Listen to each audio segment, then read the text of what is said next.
Don't go there. He'll kill you. Like he did with all the others. Or worse, eat you. No! Not eat me! God forbid! I am here for a good time, old woman. Not a long time. But I will try my best not to get eaten, even though it's very tempting. Heat coils through your body, unbearable and all-consuming, as you shatter in waves of ecstasy and pleasure. As he speaks, his lips brush against the curve of your neck, igniting every nerve under your skin. You gasp, your breath hitching. I have no words. Huh? Huh?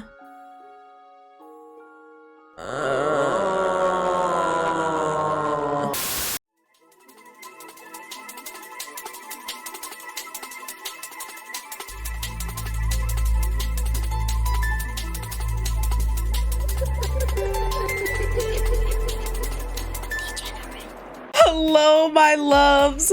I'm Degenerate, and welcome to Beauty in the Beast, a JJK dating sim. Oh my gosh, I'm finally doing it. That's only because I was purposely waiting for this man to come out. So we all know how much I love him. This creator makes a whole bunch of these, and they actually make one every month. And you know, you can find out, who comes next or whatever and stuff, and participate in polls on their Patreon, so I'm gonna link it, as well as a link to this game. But they also have others. Let's go see them.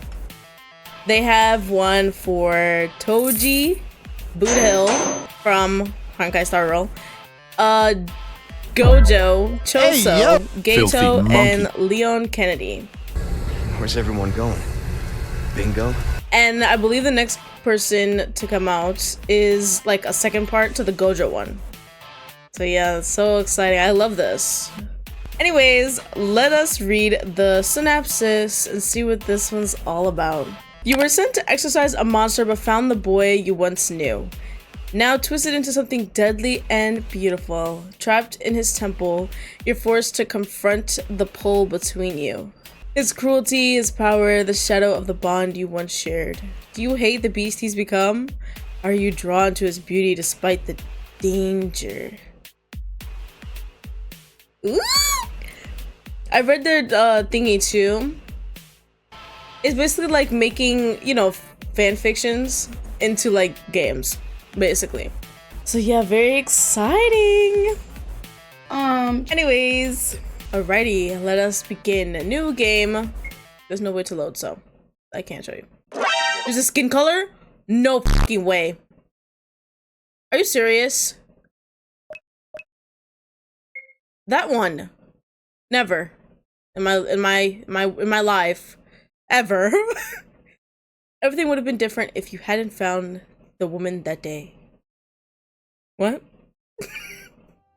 Oh, I do have the paid version, by the way. So, if stuff needs to be censored, I will. Yeah. You had, then I was gonna spend the $8. Come on. Your sandals slap softly against the temple stone path as you run, your breath quick and light. You are searching for the perfect hiding place, somewhere the others won't think to look. The late afternoon air hangs heavy, humming with the songs of cicadas, and the faint murmur of prayers echoing from the temple halls. You round a corner and spot one of the smaller entrances, its stone stairs hidden beneath overgrown weeds. No one will find you here. Or there, I think it's what it said. I changed it. But just as you step toward it, you freeze. Something is there. Hopefully it's my husband. At the edge of the stairs, a shape slumps against the stone. Hunched and still, the shadows stretch long in the dimming light, painting jagged edges around it. Your chest tightens. The monsters. The memory of the attack rushes back in an instant. The twisted forms, their glowing eyes, the way their claws tore through the temple walls like paper. Your stomach churns as you stand frozen, staring at the figure.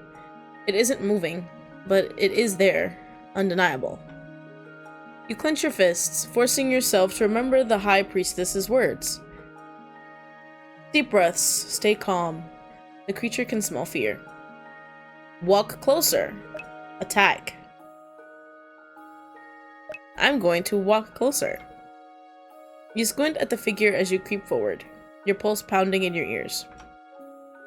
But as the light shifts and the shadows fall away, you see it. It isn't a monster, it's a woman. Her figure leans heavily on a tall, tattered bamboo basket. Her bony frame trembling as she fights to stay upright. Sweat drops from her brow, glistening against her ashen skin. Tangled hair clings to her face, which is pale and hollow, like a mask stretched too tight. Whoopsies. Miss, are you alright? She's about to contort into a monster and then I have to attack it, so. I'm just guessing though. Your voice wavers as you speak, and you take a cautious step closer. She doesn't respond, instead her shoulders shudder with a rasping breath. The smell hits you then. Coppery, sharp and sour. Blood and sickness. The odor clings to her like the sick chambers of the temple. Whew. The place your family stayed. The memories of pale faces and dying breaths rush back, and your stomach twists. You step closer despite the knot forming in your chest. Suddenly, her hand shoots out and grabs your leg. You yelp and try to pull away, but her strength surprises you. Huh? Her fingers clamp tightly, their grip hard and bony, like the gnarled branches of a tree. You raise your arm instinctively, ready to defend yourself. The leaves above rustle as the trees sway. Then you see her eyes and stop mid-motion. They aren't filled with malice, instead they are wide, pleading, glimmering with desperation. Please! Her voice scrapes against her throat, the sound raw and weak. Take my son with you. I am not trying to be a mother. I apologize. Your free hand pushes the basket towards you. Oh, so a Nezuko situation, okay. Her entire body shaking with the effort. The basket wobbles slightly, almost tipping over as it lands at your feet. You glance at it, then back at her. Protect him. With your life! The words send a chill through you, rooting you in place. You crouch next to the basket, your movements slow and hesitant. The faint sound of breathing meets your ears, soft, fragile, alive. You literally cannot save. I gotta lock in. Her grip on your leg tightens briefly, her fingers trembling against your skin. Promise me you're going to protect him. You look at her again, at the way her body sags under its own weight. I promise. You have my word, ma'am. The words spill out before you realize it, shaky and unsure. A strange warmth spreads from her palm, pressed against your leg, snaking upward until it blooms in your chest and rushes to your head. The tension in her face eases. Slowly, her hand falls away from your leg, her arm dropping limply to her side. Thank you. Her shoulders slump, and her head bows as if the weight of her own body is too much to bear. She stays like that for a moment, breathing deeply. Then with great effort, she pushes herself upright. She staggers towards the trees, leaning heavily on the trunks for support. Each step seems to drain her further. At the edge of the clearing, she stops. She turns, casting one last glance toward the basket.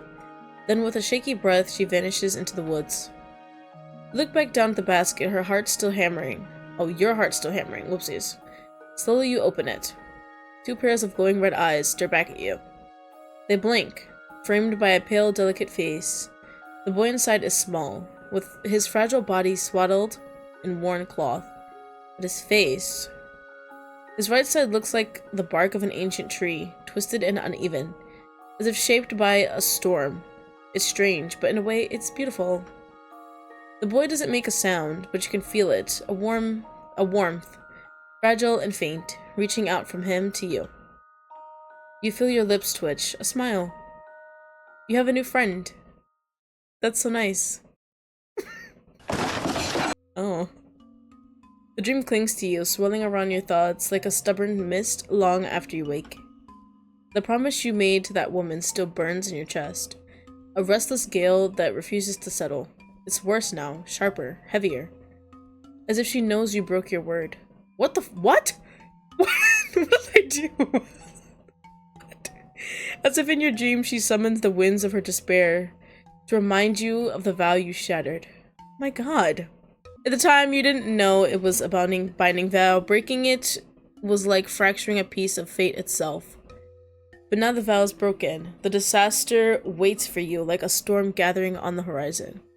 It may not strike today or tomorrow, but it's there. Inevitable. You can feel it hanging over you, whispering through every breath of wind. Okay. You shake your head, pushing the thought away. Disaster will come whenever you want, whether you want it or not. But there's no point in worrying about it. You keep walking through the ruins of the city. The air here feels wrong, too still, heavy with the weight of destruction. You've always preferred exercising curses in the capital, for practicality's sake. But the payment this time was too tempting to refuse. Now standing amidst the remnants of what was once a village, the truth behind the gossip reaches you with chilling clarity. Whispers of entire villages wiped out, with no survivors left to tell the tale.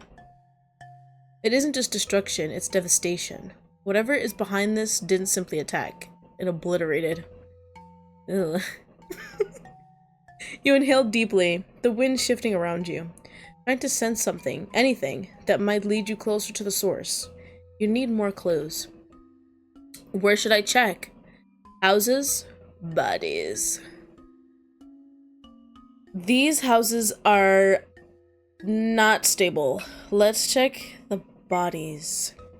The corpses lie scattered, their wounds too clean, too sharp, like they were sliced by a blade honed to perfection. The cursed energy lingering here is thick, hanging in the air like a storm waiting to break. A normal person might believe this was the work of nature, a storm's fury or a tornado's wrath. But you're a sorcerer, you know better. The devastation carries intent, a purpose that no natural disaster possesses. This wasn't a curse either. Someone did this. You close your eyes, letting the air shift around you, searching for the trail of destruction. The faint trace of cursed energy tugs at you like a faint breeze pulling you south. If the other villages are anything to go by, whoever did this isn't going to stop. Unless...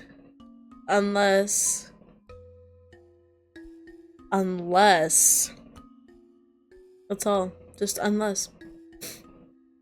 You push off the ground and leap into the air. The wind catches you like an old friend, lifting you higher. From above, the scale of the destruction comes into view, a jagged scar stretching south, cutting through the landscape. Your eyes narrow. You'll intercept them. You have to. Your payment depends on it. Gotta get that money! The wind shifts again, warm and gentle this time, like a memory brushing against your skin. It fills your mind, carrying you backward to a moment you can't ignore. How old are we? How old are we?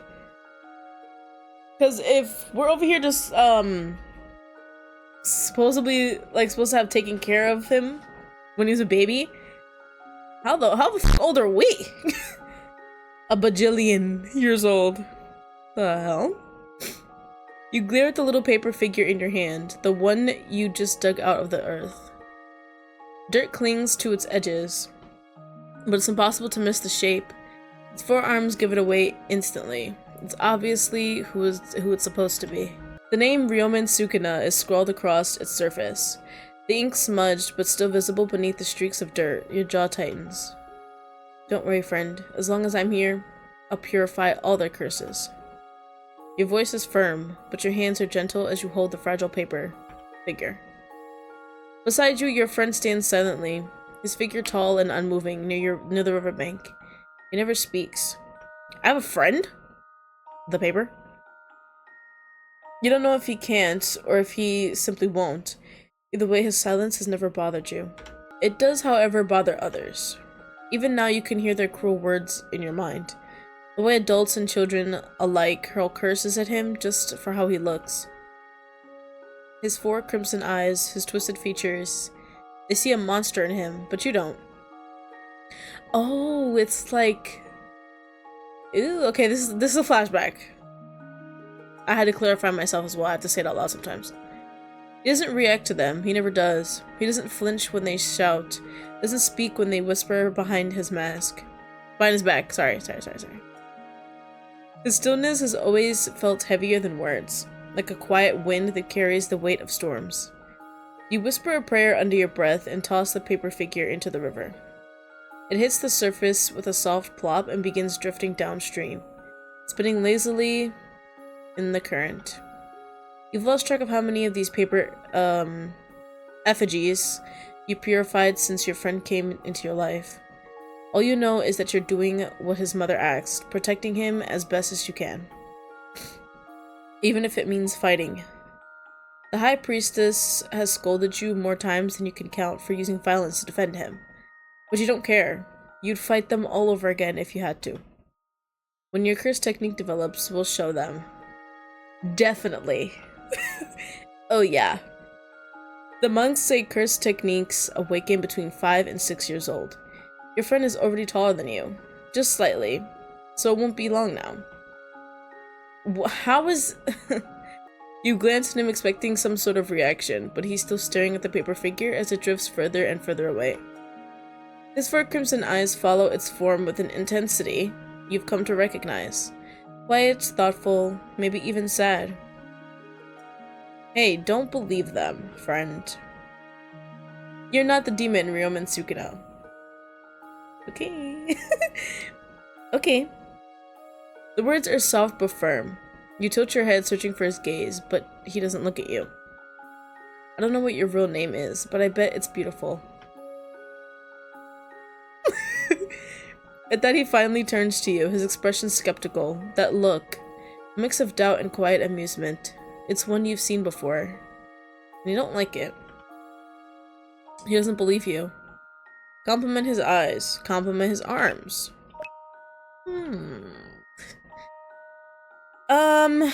Compliment... I don't know.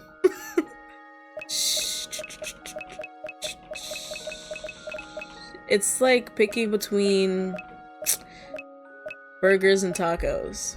Like, they're both really fucking good. But, you have to pick one. Let's go for the eyes.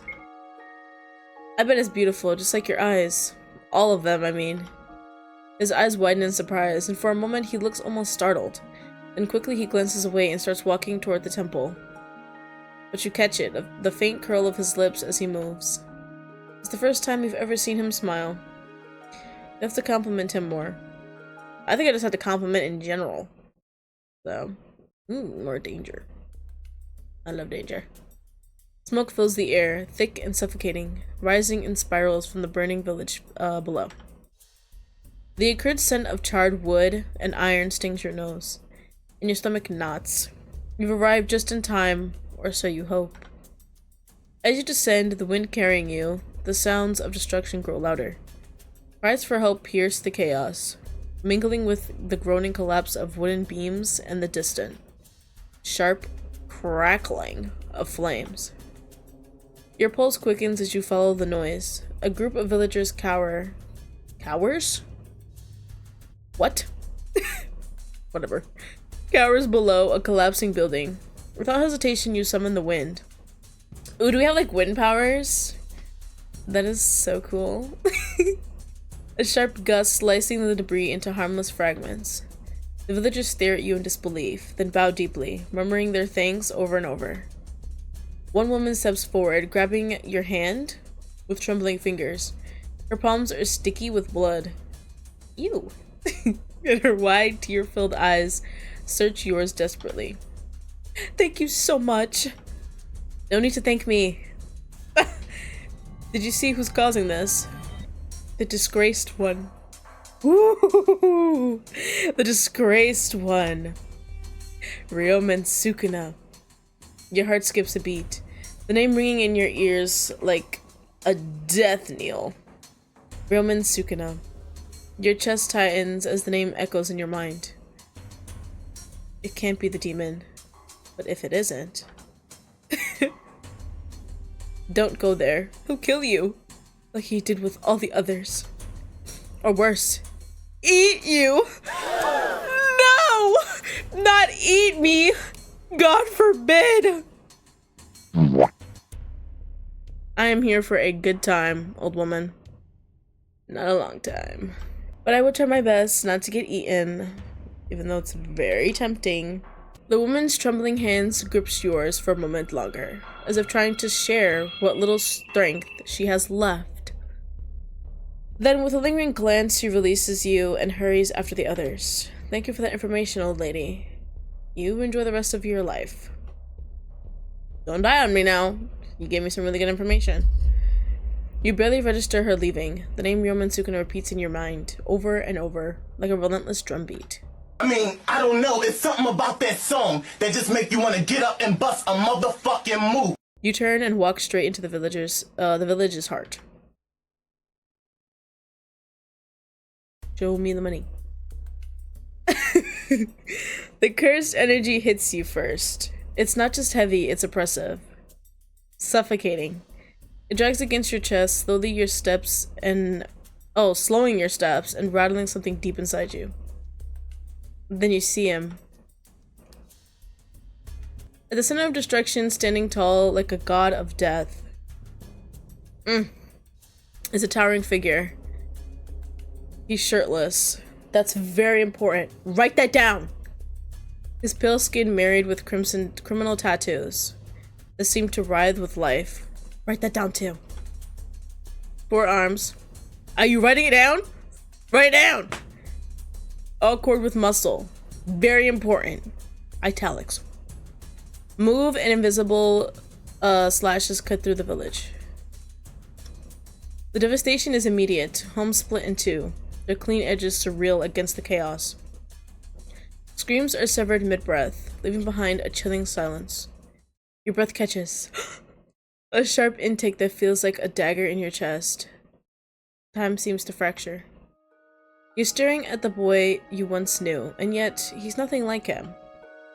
The past rushes back, unbidden. Yes. You search for your friend everywhere. Oh, you searched for your friend everywhere. He wasn't in the temple. The high priestess told you a noble had taken him away? To be his servant? Excuse me. You screamed his name, forcing the wind to carry your voice through the trees. I'm sorry.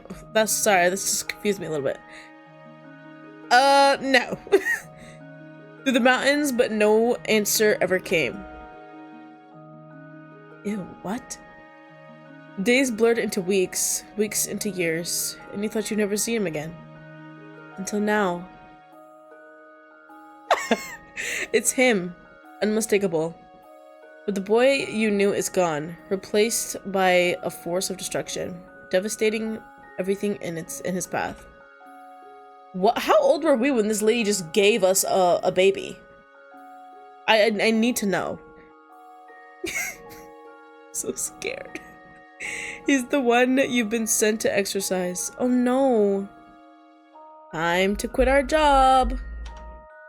Your legs move on their own, one step, then another. Drawn forward despite the storm of emotions churning in you. Relief, horror, anger, longing. And something sharper, magnetic, that makes your pulse race. I think it's love, guys. Before you can stop yourself, the word escapes your lips, trembling and fragile. Friend! He stops. Slowly he turns, his movements almost deliberate. She's pretty, SpongeBob. His 4 red eyes lock onto yours, rooting you to the spot. They're the same eyes you remember, but now there's a coldness in them, sharp and cruel. Can I, does the H key work here? No, it doesn't. Oh, what about the space key? I'm scared. Maybe it's gonna skip the text. Let me read this first. I just have to see something. For a moment, there's no recognition in his gaze. Then a slow smirk spreads across his face, sharp and mocking.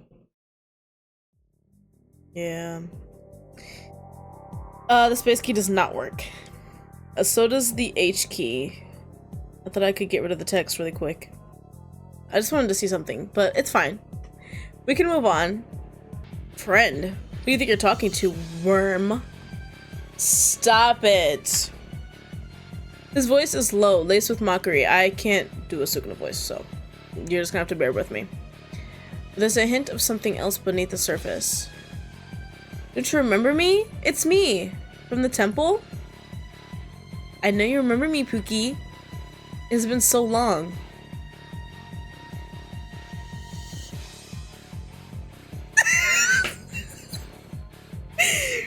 Oh my god. He's so beautiful. I can't. The smirk widens, his gaze roves over you. I've never heard that word before. Deliberate and heavy, and you feel the weight of his scrutiny? Like a physical touch. We're about to get physical. I've never had any friends. Aww. You're about to have one now. A girlfriend. Yeah. The words hit you harder than the destruction around you, but you won't back down. Or don't back down. What happened to you? Why are you doing this? Stop. This isn't you. Look at me. Because I enjoy it. That boy, my friend, he wouldn't do this. I love that smile. I want to rip it off and eat it. Oh! His laughter is sharp, cutting through the air like one of his invisible slashes. Sorry. That's not even funny, it's just... Okay. Then you never knew me. His arms move with fluid precision, and more slashes tear through the village. People fall mid-sprint, their bodies collapsing in pieces. You flinch, the sound of their cries hitting you like a blow. No! Oh god! Please stop this!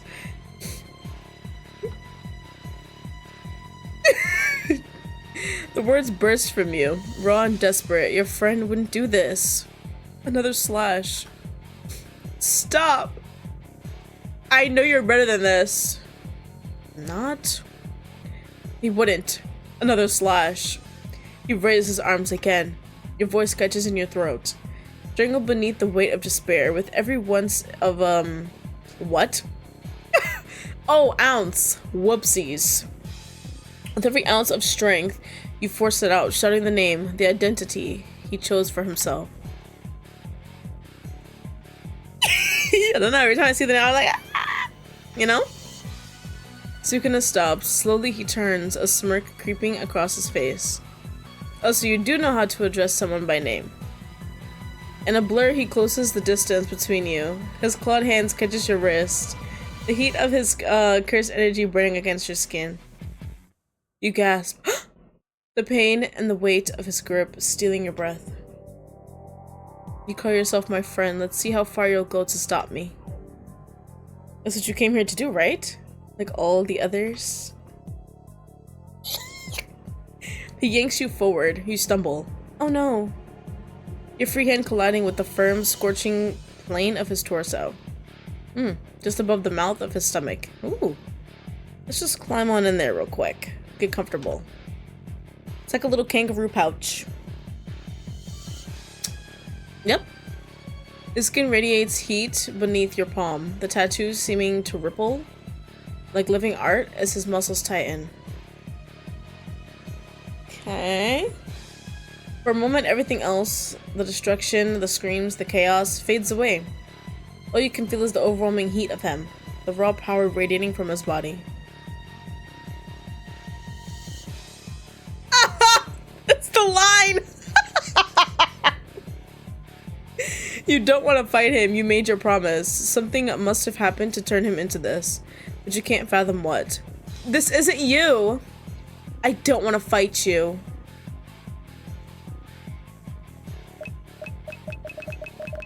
I don't know. Should I go for the pick-me girl?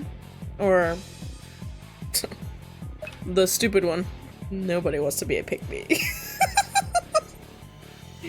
I might have to go for that route though. It's fiction, it's fine. Yes! His claws tighten on your wrist as his crimson eyes burn into yours. His expression unreadable. You have no idea who I am. Oh, I know. I have a sneaking suspicion. Desperation fuels you. With a sharp gesture, you summon your wind. Ooh. Stealing the breath from his lungs. That's so cool. We can take the air from people's lungs? Okay. The air around him turns still and suffocating, pressing down like an invisible weight. He falters, his chest heaving and his muscles tense against the strain. For the first time, you see his composure crack. You've gotten stronger, but you're still human. Your voice is steady, but your body screams in protest. You know you can't keep this up forever. But if you can hold him here long enough, maybe, just maybe, he'll pass out. Then the rest of the villagers can flee. Because I guess that's our main goal. And that's to get freaky. His crimson eyes narrow, burning with fury. With the flick of his wrist, a slash cuts through the stillness, shattering your control over the air. Dang. The force sends you stumbling, your technique unraveling as he steps free from your trap. Sorry. I'm not gonna laugh every time he speaks, but it's hard not to. Do you think this is what a human looks like? Yes. Your voice is steady, but the conviction in it seems to strike a nerve.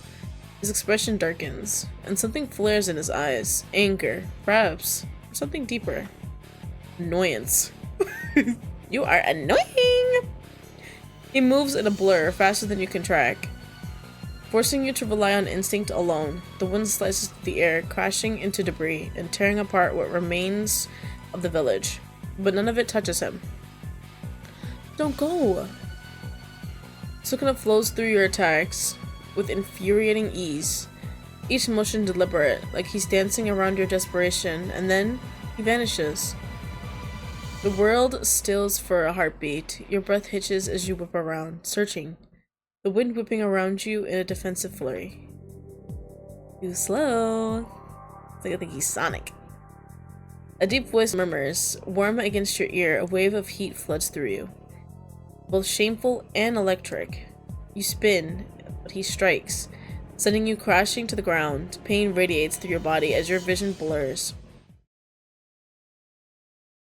Oh, sorry. Sukuna looms over you, his claws are raised, ready to strike. You don't move. His hand, what? Sorry. I apologize. His hand hovers above your neck, and you feel the heat against your skin. This is it. This is the punishment you've been waiting for. The disaster for breaking the vow. You failed him. You promised his mother you would protect him, to keep him safe from harm. Instead, he became this. And now, as his hand inches closer, you feel the weight of that failure crushing you. You close your eyes. It's fitting, isn't it? That the one you failed is the one to end you, to bring your disaster. But the blow never comes. I'm not gonna say anything. Forget it. Your breath catches as silence stretches between you. Slowly you open your eyes and see his hand, trembling ever so slightly. His claws curl into a fist. I don't know what I was about to say. The cursed energy flickering out. He steps back, his expression unreadable. That doesn't hurt my feelings, by the way. So, in case that's what you were trying to do. It's not working. You're pathetic. That's what I say back to you. You're pathetic. Oh. The words are sharp, but his voice carries an edge of something else. Oh, an edge. He turns away, his steps deliberate, and disappears into the ruins, leaving you behind. Your knees buckle, and you collapse to the ground, the weight of his absence heavier than anything else. Yeah, Real heavy. Sukuna's POV? Sorry. Contain it. Sukuna sharpens his trident, the blade scraping against the whetstone. Yes. It just has a W, an H. W. The word wet has W. With a deliberate grating sound. Sparks flicker and die as the metal edges glint in the dim light. The motion is unhurried. Yeah, that's what it says. Almost meditative. His focus entirely on the deadly precision of the weapon. Soft footsteps echo faintly in the room, barely audible over the rhythmic scrape. He doesn't look up. Master Sukuna, I placed her in the room as you requested. Excuse me? Ooh! Don't be me! The low hum escapes him, more acknowledgement than reply. His hands never stop their work. Uraume lingers, their tone as measured and calm as ever. Do you want me to cook her later? Do you want me to cook her later, or are you keeping her as a pet? That makes him pause. The corner of his mouth curls upward, and a dry chuckle rumbles in his chest. They always sound so serious, even when asking something so absurd. I'll keep her as a pet for now. He resumes sharpening the trident, the sound slicing through the air like an extension of his intent. Prepare dinner for her as well. Uraume bows lightly, their voice smooth and obedient. Goddamn. As you wish, master. Without another word, they leave, their steps fading into the corridor. The silence that follows feels heavier, pressing in around him. Sukuna sets the whetstone down and inspects the blade, his crimson eyes narrowing at the razor-sharp edge. The reflection on its surface is warped, fractured, just like the thoughts twisting in his mind. He should have killed that woman. The thought gnaws at him like an itch he can't scratch. He'd imagined their reunion countless times, and in every scenario, it always ends with her death. Clean and final. Or just clean, final. She's the last thread tying him to a past he's long since severed. A tether he's been trying to rip apart for years. The moment she saw him, when her eyes widened at her and her lips parted to call him friend, he should have ended it. But he didn't. She looks at him like she still sees something in it, something else. Not the monster he's become out of the boy he never truly was. Oh, but the memory of her gaze unsettles him. It lingers, burning against his skin like a branding. And he can still hear her voice, soft yet defiant, calling out for someone who doesn't exist anymore. Edgy. Why does it matter? Why does she matter? Sukuna's grip tightens on the trident, the muscles in his forearms rippling, whoopsies, beneath his tattoos. She will see it, he decides. Really? He will acknowledge what he is. He'll tear apart every memory she clings to, until nothing remains but fear and despair. He'll strip her bare of what? Huh? Oh. Alright, sorry.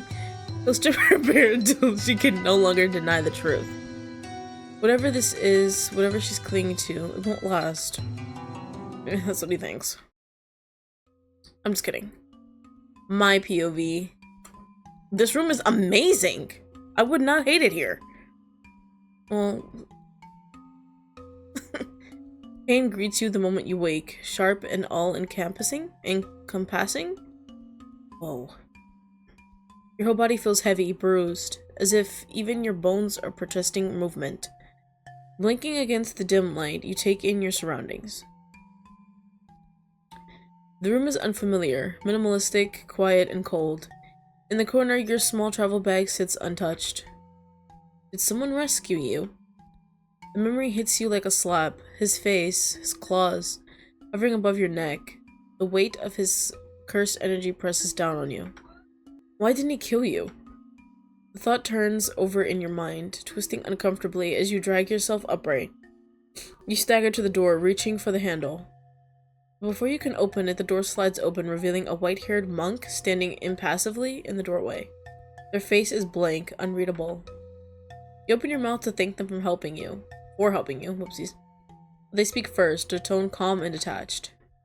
Greetings, I'm Urame. Master Sukuna requests your presence in the dining room. I thought that said dating room. I'm gone.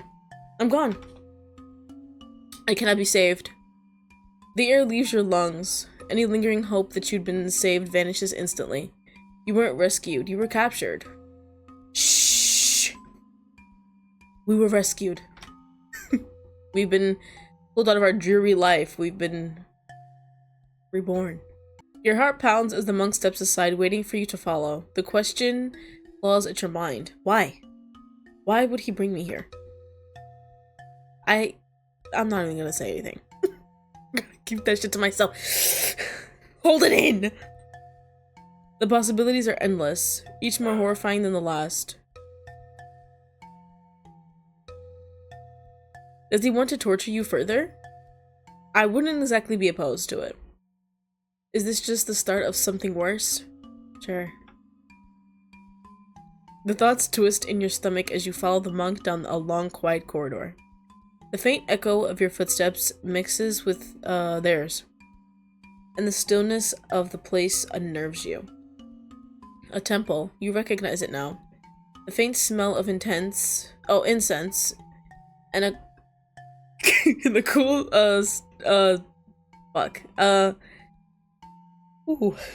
the faint of incense and the cool stone underfoot remind you of the one you once called home. Okay, I fucked up a little bit. A lot of it. I'm sorry. The monk stops at a door and opens it, stepping aside once again. Warm air and the smell of food hit your nostrils immediately, making your stomach grumble despite yourself. You hesitate in the doorway. Sukuna is already seated at a low wooden table. I cannot last a full sentence. on the tatami floor. Legs folded neatly beneath him. Okay. Can you please focus? The thick zabuton? I've never heard of that. Oh no, okay, I know what that is. Okay.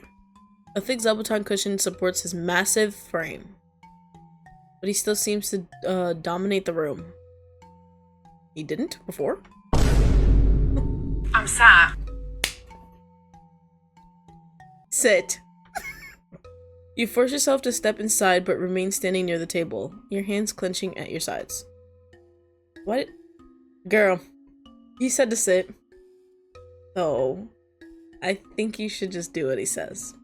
And not because I would like to gargle his. Why did you bring me here? Question mark?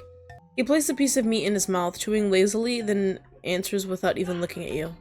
I basically killed you, so your life belongs to me now. I belonged to you before. You didn't have to kill me to do that. You let out an incredulous huff, disbelief overtaking your fear for just a moment. What? He meets your glare with a smirk. There it is. Okay. His voice smooth and cruel. You can't leave this place or I'll kill you.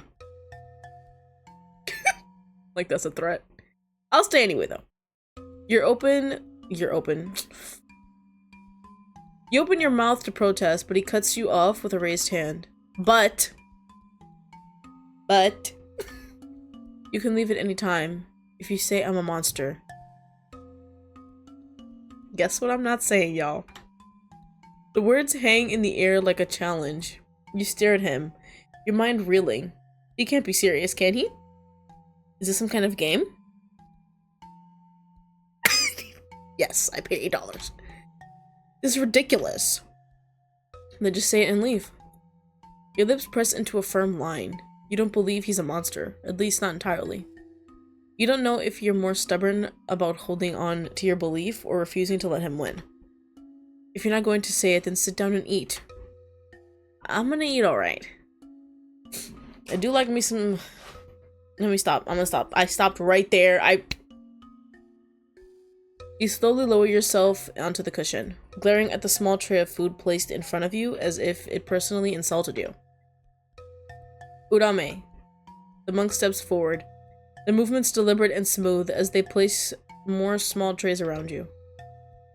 The smell of food is almost overwhelming, and your stomach twists with hunger. You glance at Sukuna, who is calmly continuing his meal, his gaze occasionally flickering toward you. Reluctantly, you take a bite. The silence stretches as you eat, but your thoughts whirl. How do you talk to him? How do you ask what happened to him? What turned him into this? Would he even answer? Your eyes drift over the table, and then they stop. A large plate of meat sits just out of your reach, positioned almost deliberately. Something about it feels off, like it's meant to catch your attention. You point to the plate. Is that deer? No. No, it is not. The corners of his mouth curl into a smile, both of them. Both of them. You're funny. Stop. No. You freeze, staring at the meat, then at him. The monk standing nearby also has a small amused smile on their face. You guys are so f***ing funny. You don't scream so much. The voice of the old woman from the village echoes in your mind. He'll kill you, or worse, eat you. No way. Your stomach churns violently, and you shove the plate away as you get to your feet, disgust rolling through you. I don't think he did he? Did he actually? You! Say it. No. You bite your lip hard, trying to regain control, your emotions threatening to spill over. It's not gonna be that easy, Buki. Is that some kink of yours, wanting to be called a monster by everyone? Oh my god, I just remembered who did that before. We all remember. Mateo. And not the one from Dead Wishes. The other one. The smirk widens as he picks up another piece of meat and eats it slowly. Deliberately. Your stomach lurches again, bile rises in your throat.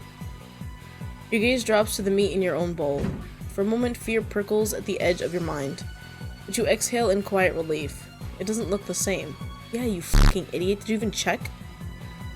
You just refuse to see because you're blinded by your early memories. He grabs another piece of meat from the plate, holding it almost lazily between his claws. You turn sharply, refusing to look at him any longer, and make for the door. Before you can take a step, a deep gash carves through the floor just in front of your feet, stopping you cold. You can't leave until you finish your food. Now sit. You stand there for a long moment, trembling with rage and disgust. The oppressive weight of his cursed energy leaves you no choice. Slowly, stiffly, you sit back down, your jaw clenched tight. You eat quickly, refusing to meet his gaze, fury bubbling under your skin with every bite. When you're finished, you shove the tray away and stand again. Sukuna leans back slightly, his expression one of infuriating amusement. Remember, you can leave at any time. Just, you know? The mockery in his tone sets your blood boiling. You can feel Urame's gaze on your back as you leave, their faint smile adding to the humiliation. The door closes behind you, but the lingering sound of his laughter stays with you, digging under your skin. Alright.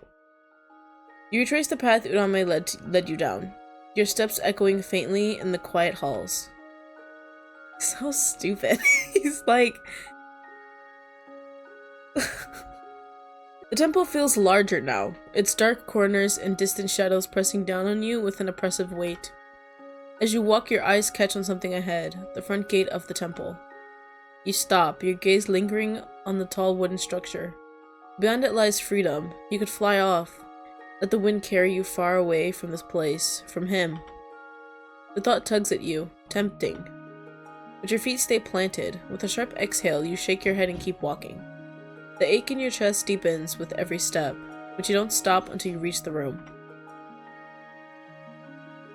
You kneel beside your bag and pull out your diary, its familiar weight grounding you. So much has happened today, too much to hold on to. Your thoughts churn, restless and heavy. Grabbing a bit of water, you dilute the ink, watching the black swirl and lighten. Then you open your diary to a blank page and begin to write. At first, your words are simple, fragments of the day, chaotic memories spilling out. The fight, his face, his words. Something else that could be written down. But soon, everything narrows to him. Your hand falters. The tip of your brush hovers above the page, trembling. Then the words pour out, everything you felt but didn't dare to say. The confusion, the pain, the awe of seeing him as an adult. His presence, so much larger and sharper than the boy you once knew. You write his name, the name he chose for himself. Maybe you should have given him a name back. Oh, back then. When you were both still children, but you didn't. You wanted him to choose it for himself, and now he has. You just never imagined it would be this. You pour it all into the ink, hoping to trap the chaos of your thoughts, to lock them in the strokes and lines where they can't follow you. But the ink fails you. At some point you drift into sleep, the exhaustion of the day pulling you under. The relief is fleeting. Your dreams twist, shifting into something darker, something raw. This time, they promise a different kind of ruin. You dream of tattooed skin, warm and electric against yours, of arms wrapping around you, holding you down,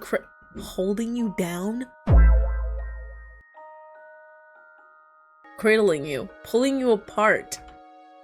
Heat coils through your body, unbearable and all-consuming, as you shatter in waves of ecstasy and pleasure.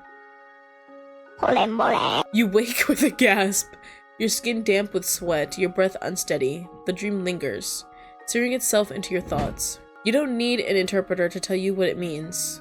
It isn't just a bad omen, it's a warning. And yet, despite the unease curling in your chest, you feel no urge to leave. You don't want him to win. That's all it is, you tell yourself. That's why you're still here, nothing more. Okay. Biting your lip, you pick up your brush and begin writing again. Maybe if you put the dreams into paper, they'll stop haunting you. Maybe you can purge the thoughts clawing at the edges of your mind. These thoughts, these desires, disgust you. It's opposite day. They twist something deep inside you. And yet, now they belong to the paper. Only the ink will hold them. Only the ink will know. Then he reads it. That'd be f***ing hilarious. Sukuna's POV. Sorry. Morning light filters through the temple halls as Sukuna strides toward her room. His steps hurried but purposeful. Urame follows silently at his heel, their presence a shadow in his towering figure. He spent the night crafting ways to make her admit the truth, to force her to see him for what he is, a monster. Fuck. I don't know. Mateo ruined this for me. That's awful. He and Urame has devised some interesting ideas, each more twisted than the last, and the thought of testing them brings a sharp glint in his crimson eyes. You're gonna fail, nigga. Like, you don't understand. I will, like, die on this hill. When he reaches her room, however, it's empty. A flicker of something unpleasant surges through him. Uh-oh, he's angry. Coiling in his chest like a snake. No, like a snake, whoopsies. Her cursed energy lingers faintly in the ear. Hasn't gone far, but still. Go look for her. Run away, master. As Urame disappears into the corridor, Sukuna turns to leave, but his gaze lingers on her bag. I was right. I don't know why I f***ed up. Slumped carelessly in the corner, a thought crosses his mind, sharp and deliberate. You're joking, right? I just said that. Don't do it. He crouches. Oh my god. Oh my god. His large hands rummaging through the bag with no hesitation, no care for privacy. His fingers brush against something. A small, worn book. He pulls it out and his eyes gleam with interest. A diary. His grin spreads wide. Where is it? There it is. Teeth gleaming like knives. Her diary. Perfect. His large hand nearly engulfs the book as he flips it. Open. A part of him expects something tedious, something dull. Instead, he's struck by the elegance of her calligraphy. Thank you. I'm left-handed, so a lot of people say I have great handwriting. The way it flows across the page, like wind dancing over water. For a moment, he's impressed, but he quickly shoves the thoughts aside. Shut up. You know you love me. He skims through the entries, his eyes, scanning lines about her travels. She writes about her work, wandering from village to village, exercising curses for a living. The words are neat but raw, her emotions carefully folded between the ink strokes. Some poems are scattered among the pages. He pauses briefly. She's not bad at it. Thank you. Further down, she mentions dreams. A broken vow. His eyes catch on a poem, the words pulling his focus completely. Each step I searched far, calling his name to the skies. The wind gave me none, no voice, no face, only loss. My failure haunted each breath. His hands tighten slightly on the page. His grin falters for the briefest moment. She had been looking for him. A low, unreadable hum escapes his throat. He turns another page, scanning the diary more closely now. Her words dig into him, pulling at things he thought buried. Sorry. It had been such a long time since a piece of writing had made him feel anything, and he has read many of them. The next entries are scattered thoughts about her journey, but the further he reads, the more the tone shifts. Her words become more recent, the ink darker and fresher. She writes about finding him at last. The shock, happiness, the pain, anger, and awe. Another poem stops him in his tracks. Each eye holds the world, each arm carries heaven's weight. Yeah! His beauty strikes me, not for its cruelty or might, but for its unyielding grace. That's JJK writing right there. His eyes widen slightly. Beauty. She thinks he's beautiful? Nigga. There's a lot of things I think. They don't go onto paper though. Unwanted memories surface, hazy but sharp, of her saying similar things to him when they were children. Back then, when they were okay, great. Finally. I'm really slow. I probably said it in the beginning about I was too focused on getting to this point. Back then, her words had annoyed him, her optimism like a stubborn light he couldn't extinguish. A cruel smile cuts across his face, sharp and deliberate. Beautiful. She saw him surrounded by carnage, standing in a ruin of death, and called him beautiful. What a twisted mind. He keeps reading. His curiosity... He's fucking smiling, it's so funny. His curiosity sharpening with every page. The poems grow different, more raw, less polished. Each one like a wound torn open, her emotions spilling out, desperate to be trapped in ink. And then his eyes narrow, catching the unmistakable thread of lust woven into her words. The final poem arrests his attention. Its honesty, sharp and cutting. No god could tempt me, only this terrible form. These eyes, these sharp hands. I would bare my throat to him and let his desire claim mine. He stares at the lines, letting them settle, the cruel smile spreading across his lips, slow and deliberate. She has no idea what she's asking for. Okay. He snaps the diary shut, tossing it onto her bed and leaving it open where she'll find it. Toying with her will be far more entertaining than he'd thought. Okay. Once again, just okay. Your POV.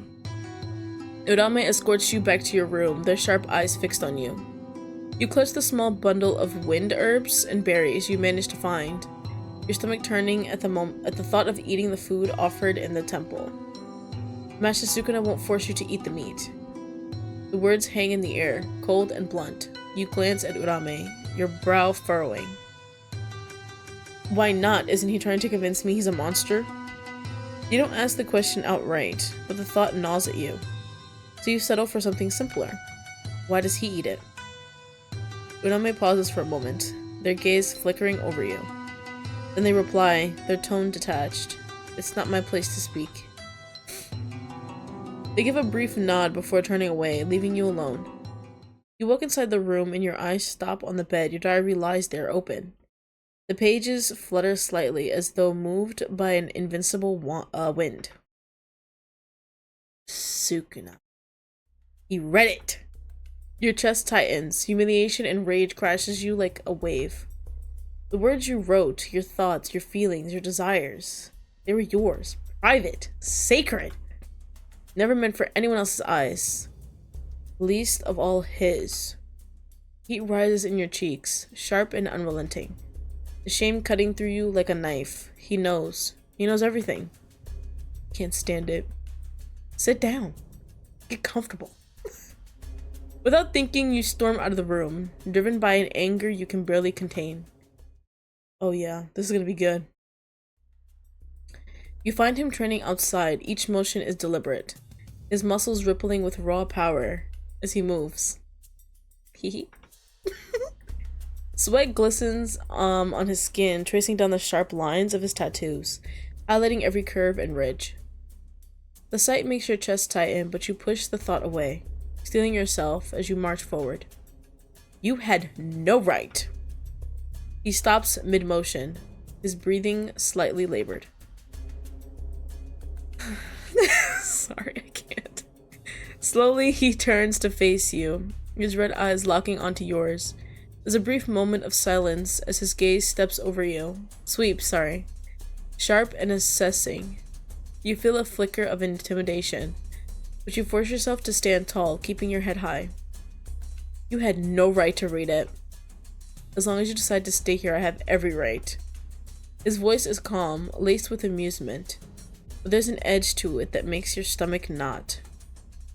He begins to walk towards you, his steps unhurried, deliberate. With each step, his towering presence seems to grow, the heat of his body radiating outward, closing the space between you. Are you upset because I read your little, dirty thoughts? The words hit you like a slap, which I wouldn't be opposed to. Your face heating instantly. You glare at him, your lips parting to respond, but no words come. The embarrassment burns too fiercely, knotting your throat. His laugh is sharp, mocking, cutting through the tension. Tell me, did you tremble as much writing as you do now? Were your hands shaking when you put that filth on paper, or was it just your body craving something it couldn't have? You? Never mind. It was just art. Yes, I trembled.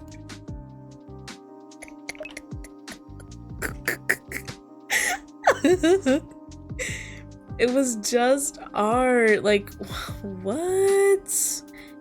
You're so stupid. Dang, is there like a right answer? I'm gonna go for the art one though. Nothing more. Just art, don't insult me. If that's the best lie you can come up with, maybe I should teach you to write something honest next time. Or maybe your own body will teach you better. He steps closer, forcing you to back up until your shoulder blades hit the temple wall. Shut up. Shush. The air feels heavier, making it harder to think, harder to breathe. The mouth on his stomach twitches, the movement drawing your gaze. His lips curl faintly, his presence unbearably close to your chest, sorry. The movement draws your gaze, despite yourself, and a rush of heat floods through you. Shame and something darker twisting in your gut. What was it again? Let his desire claim mine? Nigga remembers. Not most people would. So, those were your words, weren't they? So what's stopping you now? He steps closer, his voice dropping to a low, dangerous whisper. Go on, bare your throat just like you said you would. Or were those just fantasies for the page? Don't threaten me with a good time. He steps closer still, the space between you non-existent. Instinctively your hands shoot up, pressing against his abdomen in an attempt to stop him. The heat of his skin burns against your palms, the hard planes of his muscles unyielding under your touch.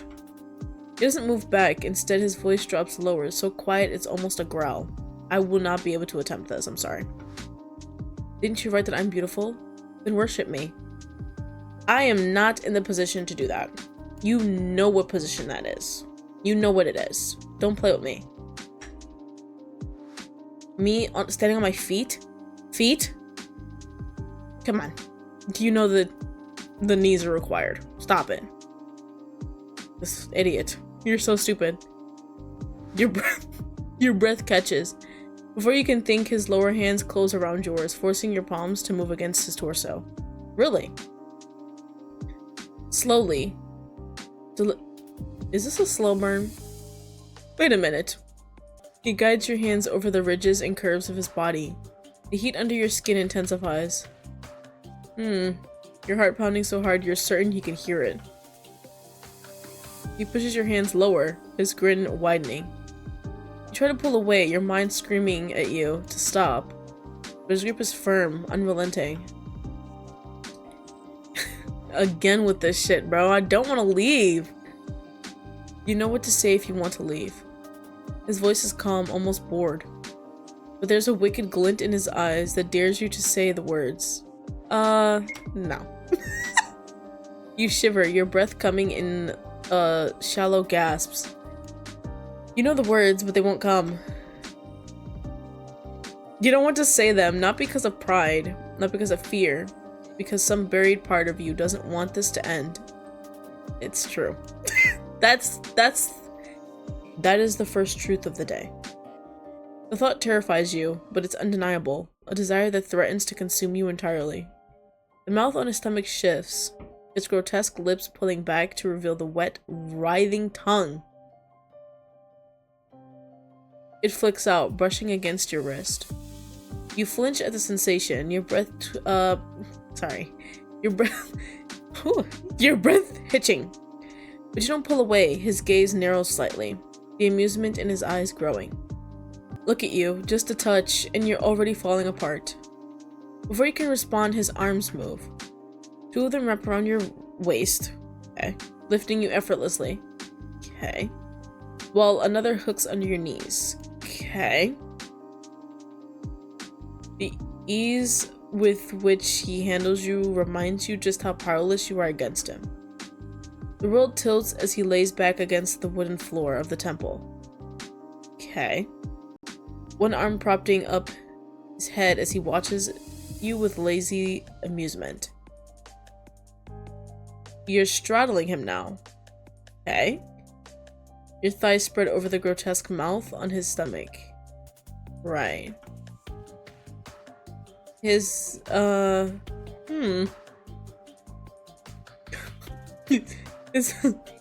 its tongue flicks out again, filling a warm, wet line along the sensitive skin on your inner thigh. Right. Your body shudders involuntarily. No. Stop. Don't do that. That's my no-no square.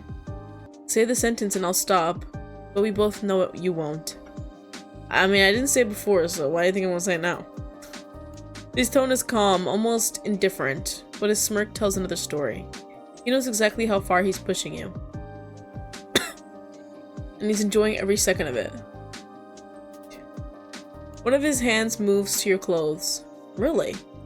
His fingers curling around the fabric, slowly, deliberately. He pulls it aside, exposing your lower half to the cool air. Huh.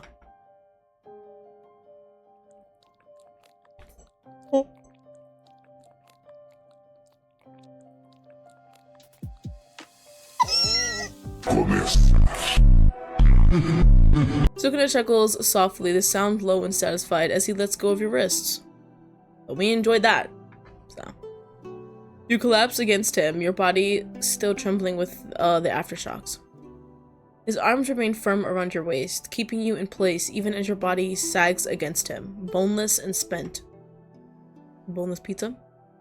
All that resistance, all those sharp words, and yet here you are. Here I am. The words sting, sharp and demeaning. There's no bite in his tone. It almost feels indulgent, as though he's toying with you, but with no intention of pushing you further right now. You don't reply. You can't. Your breath is shallow, your body trembling with aftershocks. Your mind a chaotic swirl of emotions, humiliation, frustration, but also something darker, deeper, and far more terrifying.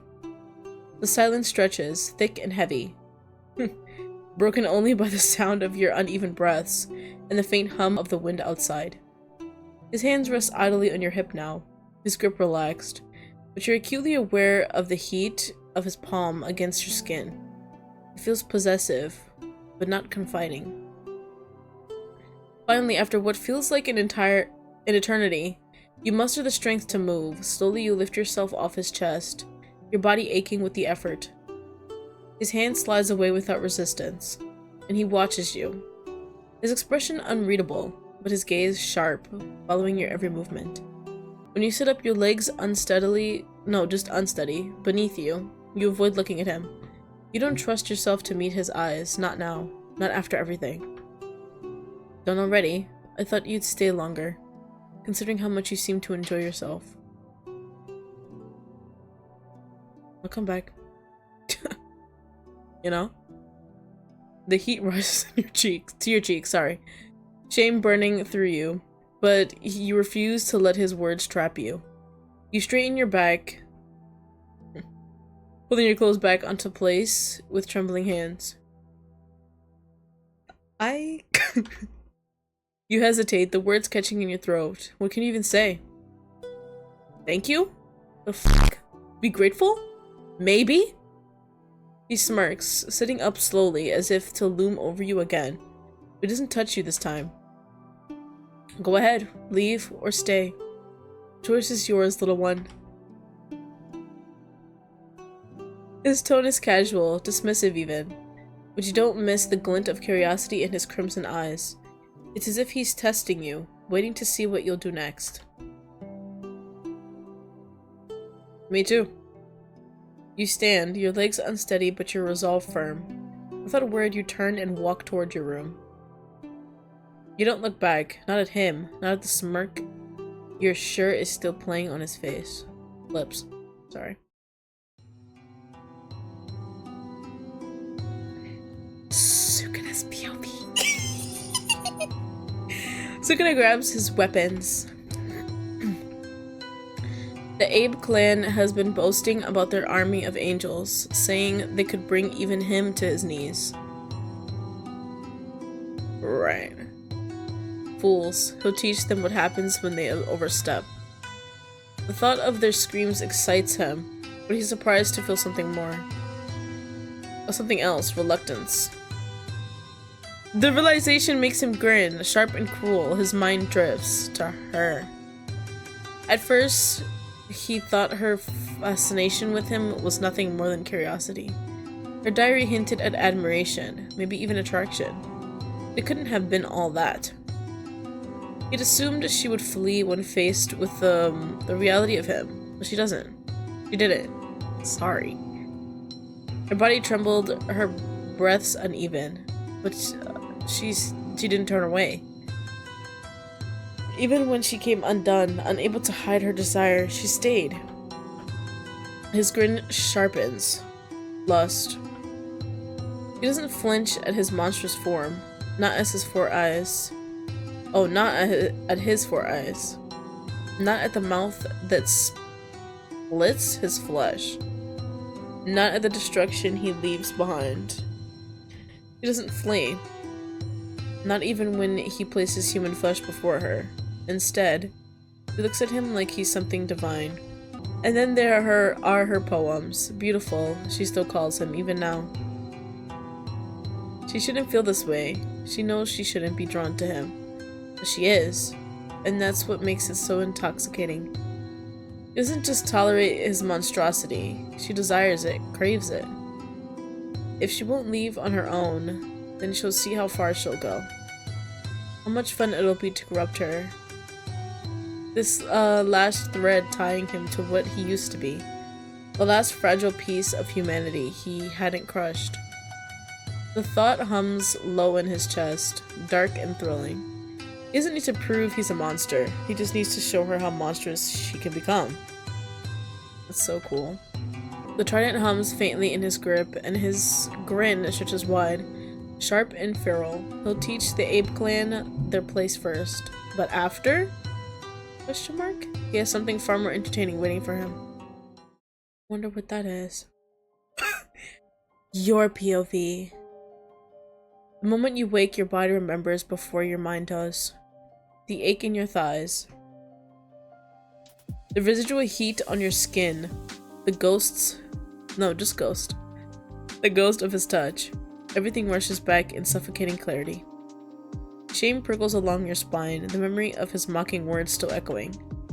No matter how much your feelings disgust you, you'll come crawling back for more. You push the thought away, but it clings to you like a shadow, impossible to escape. Sitting up on the futon, you pull your knees to your chest, trying to steady your breathing. You should hate him. You want to hate him. He tore through your defenses, left you trembling in his hands. And the worst part is, he was right. No one said he was wrong. Your hands tremble as you press him to your face. Press them to your face. Oh my god. You stayed. He didn't push you away, didn't force you. Didn't mock you as you lay on his chest, raw and spent. Sorry. He let you leave on your own terms, and somehow that makes it worse. Because you didn't leave, not right away. You stayed because some small traitorous part of you wanted to. The shame burns hotter now, twisting your stomach into knots. How can you face him again, knowing he saw all of you? Your surrender, your desire. How can you meet his eyes without hearing his voice, without feeling his hands on your skin? You'll come crawling back for more. You grit your teeth and shove the memory away. You won't give him the satisfaction. You won't let him win. Determined to reclaim some control, you push to your feet and leave your room. You'll face him, pretend nothing happened if you must. Okay. But you won't let him see you falter. He's not here. But the air outside your room feels different, too still, too quiet. He's gone. Relief and disappointment knot together in your chest. The contradiction dizzying. You shouldn't feel disappointed, not after what he's done. But the hollow ache lingers away, and you hate yourself for it. Spotting Urame in the corner, you force yourself to approach them. Their expression is calm, unreadable as always. Where is he? Master Sukuna has left to deal with some nuisances? Who? I don't believe Master Sukuna's affairs require your involvement. Okay. Their calm, matter-of-fact tone makes your chest tighten. You remember the destruction in the village, the screams, the blood. The merciless way Sukuna tore through lives. That image now collides with the new view you have of him.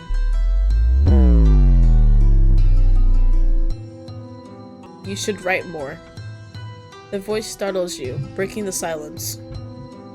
Master Sukuna enjoyed it. Your gaze drops, anger and shame prickling at your skin. Of course he did. Why would I want to please him? Urame gives you a pointed look, their expression calm but knowing, like they see something you can't. Why are you still here then? They leave without another word, but their question stays with you, circling in your mind. The audacity. You return to your room and sit in silence. After a moment, you reach for your diary. Its familiar weight feels grounding in your hands, though it does nothing to calm the storm inside you. Get to writing! You stare at the blank page for what feels like an eternity before picking up your brush. If you can't make sense of these feelings, maybe the ink will. Sukuna returns a week later. I had to be alone for a week. I'd rather die. The sound of the temple gates creaking open makes your breath catch. You're not waiting for him, but when he steps inside, a spark ignites in your chest. His crimson eyes sweep the courtyard before landing on you. The brief contact sends a jolt through you, and you quickly look away, feigning indifference. Still your heart races. He carries I'm sorry, I want to just, you know? He carries several baskets in his arms, their contents hidden beneath tightly woven lids. You try not to think about what's inside, but a pit in your stomach turns away. Conflicting emotions twist within you. Relief, dread, and something you can't name. Dinner always makes it worse. Do we always eat with him? Or, well, obviously when he's here. Yay! You sit across from him, the low table between you, doing nothing to lessen his presence. The smell of the stew wafts up, but instead of hunger, it fills you with unease. Man, if you feed me, I don't give a fuck. I'm eating that shit. Bon appetit! Your eyes flick to his bowl, then to the slow, deliberate way he eats. You can't stop picturing the meat's origin, the screams you've tried to forget. I don't know him. So, whatever happens, happens. Attention builds until it spills out. Why do you keep eating this meat? He's like, oh, because it tastes good. Delicious. Your voice is quieter than you intend, but it's out now. He pauses mid-motion, chopsticks hovering, and looks up at you. The air around him feels heavier, each breath harder to take. Are you saying I need to stop? The bluntness of his tone freezes you for a moment, but you press on. It upsets me. You upset me. It's wrong. Let's see what would happen if I say it upsets me. His eyes narrow slightly, his gaze unreadable. The pause stretches painfully long until he speaks again. Why would I care about what you feel? Oh. Good thing I picked it. The bluntness of his words cuts deep. Uh-huh. Slicing through any retort you might have had. Your gaze drops to your bowl as you swallow the lump forming in your throat. You shove a piece of food into your mouth, chewing mechanically, though it tastes like ash. You. He really is awful. Really, utterly awful. What? Why does it taste so good to him?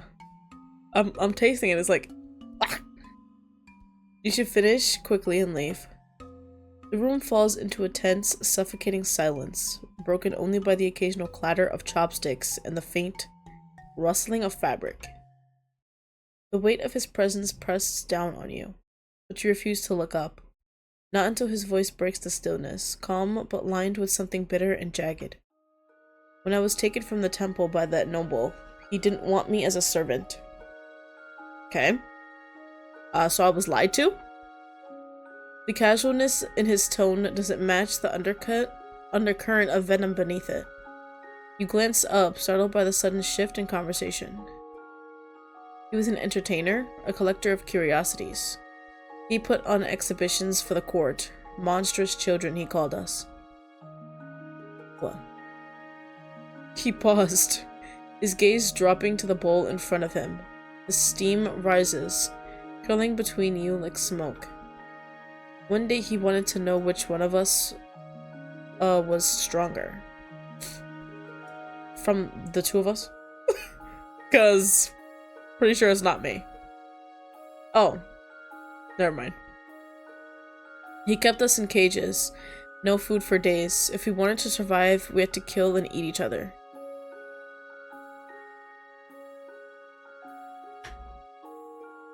His chopsticks hover over a piece of meat before he places it in his mouth and chews. And that's what I did. Oh my god. The casual way he says it makes the heaviness in your chest almost unbearable. Your heart aches. And the place on your leg where his mother once gripped you seems to burn, as if her touch still lingers, as if her promise still weighs on you. I'm sorry. Why? I made a promise to your mother that I'd protect you, and I failed. I'm sorry. The words tremble as they leave your lips, raw and heavy with guilt. Protect me? Really? His scoff cuts through the air, sharp and dismissive, but there's something underneath it, something fleeting, fragile, that flickers and fades almost too quickly to catch. You couldn't even protect yourself. What makes you think you had the power to save me? Dang, I would have tried. He leans back slightly, his gaze cold but faltering, for the briefest of moments. Spare me your pity, it's too late for that. The silence that follows is suffocating. He continues eating, his expression unreadable. And you sit there, the weight of his words pressing down on you. But the question claws its way to the surface, desperate and impossible to suppress. Why do you still keep eating the meat now? His chopsticks pause. Slowly he meets your gaze. His crimson eyes catching the dim light, glowing faintly, like embers in the dark. It's what monsters do. It's what I am. It's what you decided to be. The statement lingers between you, quiet but cutting. His gaze narrows, the air in the room thickening with unspoken anger. It was decided for me. No, it wasn't. He rises abruptly, towering over you. His sudden movement sends a jolt through your chest, but you force yourself to stay seated. For a moment you understand why people call him a monster, why they fear him. But that's not what you see. With all the talking you're doing, I suppose you're done eating. Oh. Okay. Get up. Show me what you're writing in the past. Show me what you've written in the past few days. Excuse me? Urame told me you've been writing. Urame's a fucking snitch. So, yeah. What the fuck? Because apparently they work at McDonald's. Your heart skips a beat, and you glance toward Urame, who stands at the side of the room looking faintly amused. You're a bitch. No? Okay. What if I said no? What the f? Who's gonna stop me? Would I die? I'm going to read it whether you want me to or not. Okay. He turns and begins to leave the room, his steps echoing against the wooden floor. You rush to your feet and follow after him, your heart pounding. Why even fucking ask? You're just gonna do it anyway. I still love you though. Sukuna reclines on your futon, his massive frame making the spacious room feel impossibly small. His crimson, there's an N at the end, eyes glint with lazy amusement as he watches you. Read it for me. I didn't even want you in here. Lying! You hesitate but eventually obey, your voice trembling slightly as you read aloud. Poem about longing. Poem about conflicting feelings? Boop. Each step pulls me close, though the world whispers, monster. Am I the cruel one? To find beauty in your rage? To crave what I should despise? He chuckles darkly the moment you finish. The sound low and rumbling like the distant storm. Crave what you should despise. Finally, something honest from your lips. I was just reading. His voice is mocking, but there's a dangerous undertone in his words, as if he's toying with something fragile. If you're just going to keep mocking me, why don't you write one yourself? Let's see how you fare. He pauses, his crimson gaze fixed on you with an intensity that makes your skin prickle. Just when you start to wonder if he'll dismiss you altogether, he speaks. Prepare the ink. Ooh. Curiosity flickers in your chest as you gather the materials. When you return, he takes the brush in his large hand, his claws gleaming faintly in the light. I'll give it to you, alright. Who said that? Give it to me. You hesitate, your fingers tightening around the diary. Reluctance flares within you as he motions for it. But when his eyes narrow, you surrender it. Surrender it? Read? He pulls it from your hands with ease, his movements deliberate as he flips through the pages. Finally, he begins to write. The strokes of his brush are bold, precise, and purposeful. When he leans back and slides the book towards you, you read the haiku and scrunch your nose. Soft hands cling to life. They crumble under weight. The strong carve their path. This is much better. Okay. Your eyes snap up to meet his, incredulous. No, it's not. His gaze snaps to yours, his expression hardening. You dare defy me? The menace in his tone sends a shiver racing up your spine, but you refuse to back down. Squinting at the page, you square your shoulders, summoning every ounce of defiance you can muster. Where is the seasonal word? The tension shifts. Slowly, his lips carve into a grin. One that for the first time lacks cruelty. Your turn. Write another poem. What are we doing? Is this a date? Your finger trembled as you take the brush and begin to write. You can feel his eyes on you, their weight unbearable. The attention sears your nerves, every stroke of the brush becoming harder to focus on. It feels as though he's undressing you with his gaze, peeling away your composure layer by layer. He leans over your shoulder, his breath brushing against your neck. You freeze as his low chuckle fills the silence. What's the matter? Can't focus? I'll dictate it to you then. His words feel like a trap, a taunt you can't escape. Before you can protest, his voice dips lower, rough yet measured as he speaks the lines. Once again, I cannot do a sexy man's voice, so. Fingers find your depths, dragging cries from parted lips.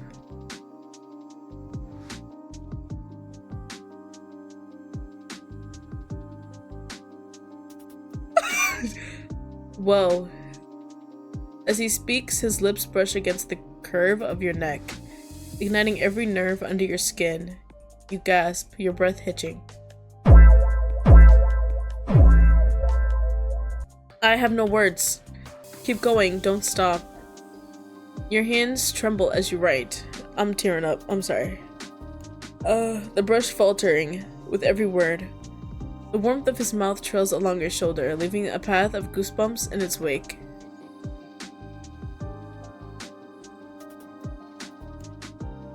Your thighs quake for me, a throne I've conquered and claimed. Wow. His claws hook into your clothes, sliding them off your shoulders, exposing more of your skin to the cool air. I leave no part untouched. You feel his hands on your waist now, their heat bleeding through the fabric.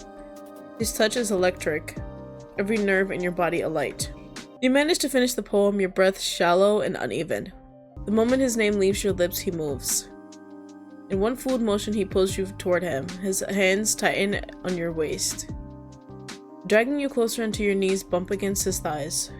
He leans, the sheer size of him dwarfing you even as he sits. His broad shoulders and towering frame making you feel impossibly small. You barely have time to process the proximity before his lips crash into yours. Oh no, okay, we're fine. The force of the kiss steals the breath from your lungs, his mouth hot and demanding as it moves against yours. He doesn't lean down far, not when it's easier to pull you up instead. It's true. His hands grip your waist with bruising strength, lifting you slightly as he tilts your body towards his. The weight difference forces you to arch, your neck craning as he claims your mouth, with a fierce intensity that leaves you dazed.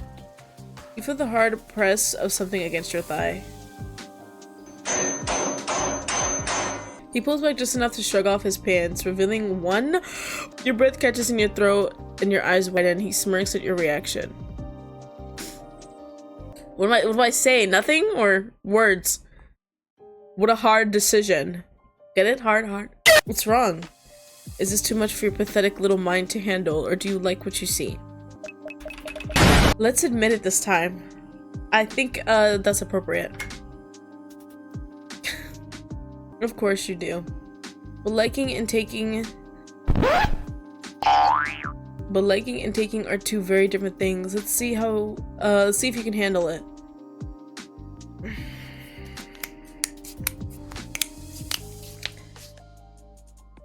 Preparing myself.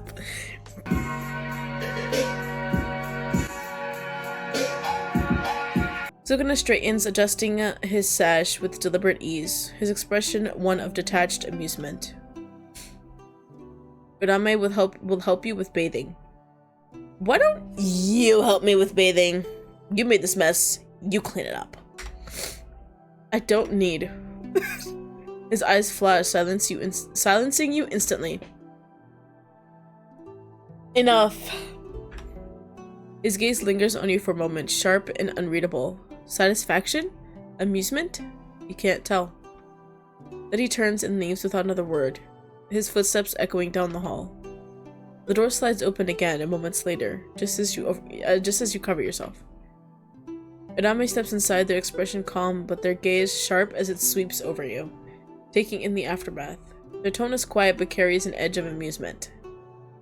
Why is everybody so fucking happy? Oh my god. Get out! The door. Because I thought the door was behind me still. Because I changed my room around. It's there. Go! I told you he liked your writing.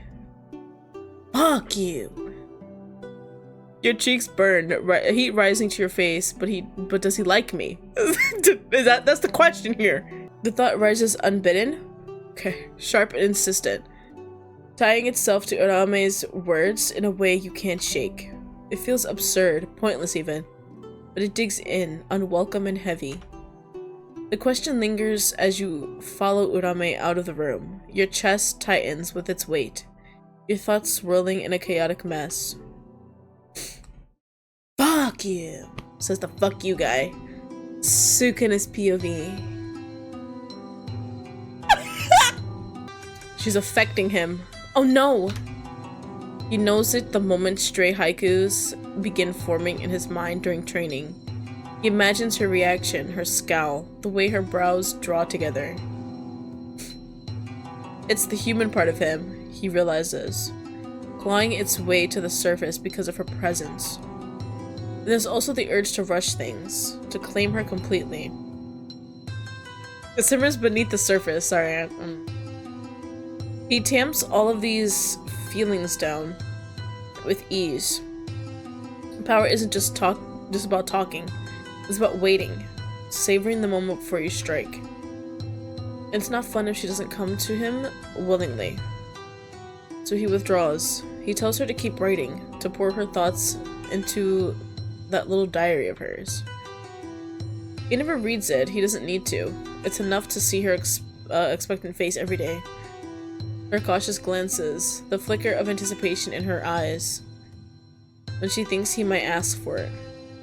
It's amusing. When she finally realizes what he is, the monster she pretends not to see, and decides to leave, he might miss her. He might almost miss her. The thought scrapes against his patience, sharp and unwelcome. He shifts his focus to practical matters. The provisions are running low. He'll need to make a trip to a nearby village for more meat. Thinking about it grates on him. How inconvenient. How annoying. I bet. Your POV. The days grow shorter, the air colder. Sukuna orders you to keep writing, his tone as casual as if he were asking for a drink. Yet he never asks to see what you've written. The silence between you stretches, taut and brimming with unspoken tension, like a storm hovering just out of reach. Neither of you move to break it, both unwilling to surrender whatever unspoken battle is taking place. What confuses you most is how Sukuna barely acts like the monster he chose to be anymore. He doesn't push you the way he did when you first arrived. It's like you're just living together now. Two people bound by a strange shared existence. Hehe. Frustrated, you turn to Urame one afternoon. Does he even know what he wants from me? Urame turns to you, their expression neutral but tinged with the faintest trace of exasperation. You need to go to him of your own accord. The words hang in the air, cutting through the quiet. He let out a huff. So he just wants to humiliate me again. Urame's silence is damning. Instead of answering, they glance toward the forest, deflecting the conversation. We'll have to go hunting for more boar meat soon. You frown, caught off guard by the abrupt change in subject. More? Don't we have enough? Urame pauses, their expression unreadable, their gaze flickering briefly before meeting yours again. Master Sukuna is less inclined to eat human meat these days. You blink, a flicker of hope stirring in your chest. Did your words finally reach him? Has he changed just a little for your sake? Before you can voice any thoughts, Urame turns and walks away, leaving you alone with your unanswered questions. That's nice to know.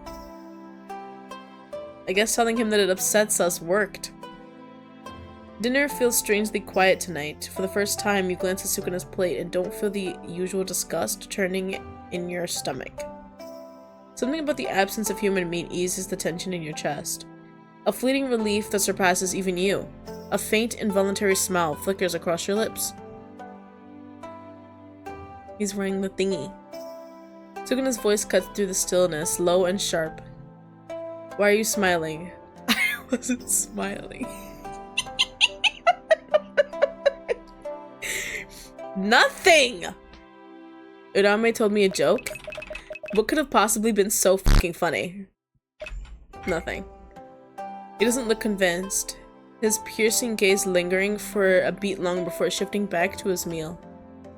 The silence barely has a chance to settle again before Urame speaks, their tone calm and pointed. There was a Fujiwara informant in the village today. Your chopsticks pause mid-air, your stomach twisting.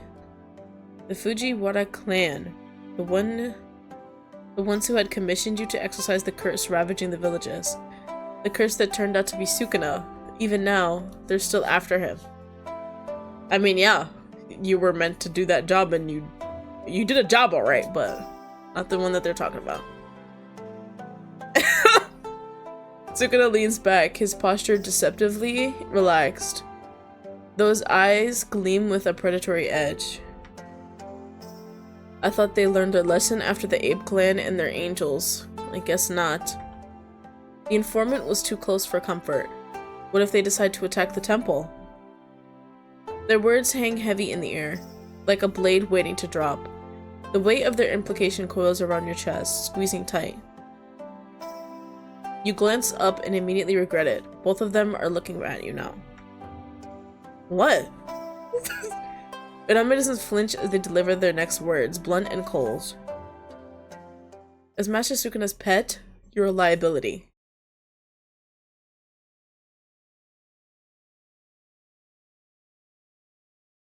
Your chest tightens. Heat rushes to your face as the insult settles in. Excuse me? Sukuna sighs deeply, dragging a hand down his face as though Urame's comment has inconvenienced him.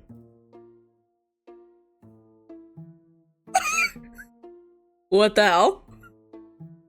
Urame. But Urame's gaze remains steady, unapologetic. And the damage is already done. You rise sharply from the table.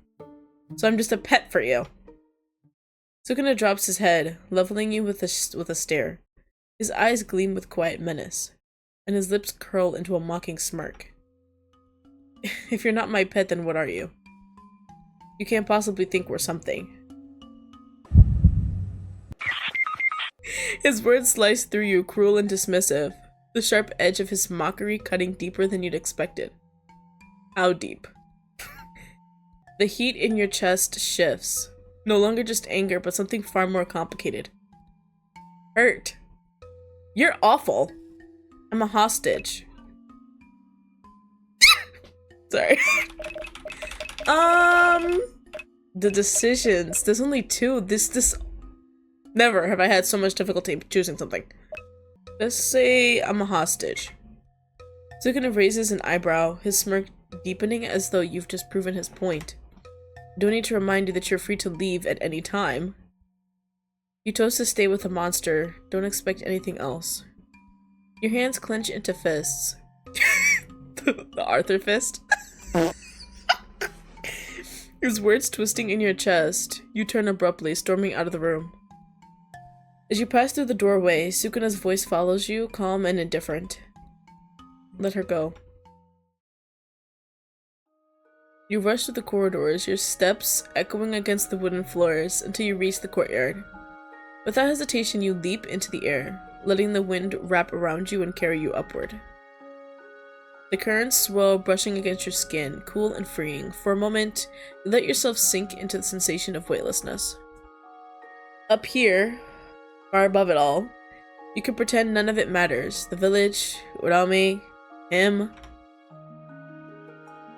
But the lie doesn't hold. Even with the wind at your back and the sky beneath your feet, you can't escape the pull he has on you. The questions circle like storm clouds in your mind. Why do I stay? Is it the desire for him? The one everyone fears, but who makes your heart race in ways you don't understand? Is it the binding vow, that even after broken still pulls at you? Or is it something else? The sky shifts as the sun dips lower, painting the horizon in shades of gold and crimson. You remain there until the light fades, the evening air growing colder against your skin. And yet no matter how high you rise, you can't shake the weight in your chest. This is so amazing so far. I don't know. I didn't say anything, but it is good. The next morning you wake shivering. Your body feels heavy, your skin hot to the touch. Even with the blankets pulled tightly around you, the chill seeps in. At some point you barely register Urame entering your room with a breakfast tray, before sleep pulls you under again. When you wake up next, Urame is kneeling beside you, their hand pressed lightly against your forehead. The touch is cool, grounding, but it startles you. You weakly push their hand away. Leave me alone. Your voice is rough, strained, even the words scratch at your throat. You have a fever. You groan softly, turning your head toward the wall. The wind yesterday, flying for so long without thinking, of course, had to catch up to you. But it doesn't feel that bad. You're used to it. It's nothing to worry about. I'm fine. Rest. You should feel better soon. Their tone is calm, but there's a faint hint of something else. Concern? You watch, puzzled as Urame rises smoothly and leaves the room without another word. The quiet settles in again. The exhaustion pulls you back under. You close your eyes, the heat of the fever dragging you into a restless sleep. Sukuna's POV. Sukuna watches as Urame steps out of her room, sliding the door shut behind them. Their expression, usually stoic, is tinged with something faintly unusual. What's the matter? Is she throwing a fit? The words are sharp, biting, though the annoyance in his tone runs deeper. He had been waiting for her to come to him, to give in, to willingly cross the distance between them and admit what he already knows she feels. That pull towards him, that need. But now Urame has ruined it. His plan to make her crawl is delayed. He doesn't know what grates on him more, the interruption or the fact that he finds himself caring about the weight. It seems she's ill. Sukuna's eyes narrow, the words catching him off guard. Ill? His gaze flicks toward the closed door, irritation sparkling in his chest. What a nuisance. How can someone be so fragile? Urame hesitates before speaking, their tone careful. I can't heal her myself, and we don't have the necessary medicine here. I'm afraid she might... Their words trail off, but they don't need to finish. Sukuna's eyes immediately snack back to the door, his jaw tightening. A sudden sharp feeling, something he refuses to name, rises within him, but he stomps it down just as quickly. Why should he care if she lives or dies? His mind latches onto the justification. She's been entertaining, that's all. And then why does the idea of her absence feel like a stone lodged in his chest? I'll take care of it. Urame nods, stepping aside without a word. He exhales sharply, dragging a clawed hand through his hair. As he approaches the door, he slides it open without hesitation. This is like... I've been reading a fanfiction for a couple months now because I take really long to read stuff. And it's nice to like read a fanfiction. Like this is basically a fanfiction, but I'm able to like, you know, visualize certain things and stuff, you know? This is a great idea, by the way. I love it. The whole concept of like making fanfictions into like games like this, giving you choices and stuff. I like it. Because sometimes the YN character, what a bore. Like, really. But, this is a really good idea. And not just because it's Sukuna. I'm gonna play the other ones. Duh. I just wanted to do him first. So, but either way, yes, this is a beautiful idea. I love this so much. Really worth it. Even without, like, you know, the extra scenes, it's still really good. Oh yeah, this is amazing. The sight inside makes him pause. She's curled up on the futon, her small form trembling beneath the blanket. Her cheeks are flushed with fever, and soft. Incoherent murmurs escape her lips as she twists weakly in her sleep. Pathetic. Utterly pathetic. And yet his feet move forward, almost on their own. Memories stir, unbidden and unwanted. A bitterly cold winter, the ache of freezing nights when survival felt like a cruel joke. He remembers her, smaller then, using her wind to warm them both as they huddled together. How she'd clench her teeth and stay awake for hours, shaking from the strain, refusing to let him suffer alone. Sukuna's jaw tightens, his lips pulling into a scowl. He lowers himself to the ground and leans over her. For a moment, he hovers, debating, but then he scoops her up effortlessly. Her body is limp, light in his arms, her head lolling against his chest. He mumbles something incoherent, her breath warm against his skin, but she doesn't wake.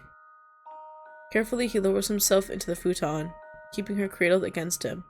Heat radiates from his body like a barrier, swallowing her shivers. Reverse curse energy flows from him, a fleeting touch that repairs what little damage there is. But Ame was dramatic. There was hardly anything to heal. Okay. I didn't know that wasn't all part of the plan. Right. A plan that wasn't a part of your plan, but is ultimately in the plan. Her trembling subsides. He stares at the ceiling, his face expressionless. Though his mind churns, he should leave. And yet, he doesn't. He imagines her reaction when she wakes up, the horror, the humiliation. The thought tugs faintly at his lips. Now, no. No. He'll wait, just a little longer. Your POV. Watch. Oh, never mind.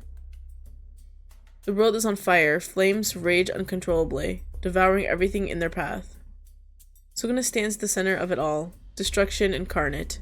His laughter echoes through the chaos as sorcerers throw themselves at him, only to perish, one after another. Each attack is futile, but as one falls, another rises to take their place. All of them united by the singular purpose to bring him down. And finally they do. You see it, his exorcism. The moment he's undone, killed like a curse. You wake with a gasp, your chest heaving. What? It's supposed to say my POV. I was waiting for it, I was so excited. The vision lingers in your mind like smoke, choking and vivid. Everything is warm. So warm. You try to move, to pull away from the heat, but arms hold you still, strong and unyielding. Giggle. Calm down. The voice rumbles low, steady and commanding, sending a shock through your system. Your eyes fly open, and you twist, your movements sluggish and weak, to find him there. What? What are you doing here? You shove against his chest, but your strength falters. Sukuna remains where he is, his arms loose around you but unmoving, as if humoring your attempt to free yourself. He doesn't stop when you finally wriggle out of his hold. You stumble back, almost falling to the floor, as he leans back lazily on your futon, taking up all the space as if it were his rightful throne. You had a fever. I healed you. You owe me.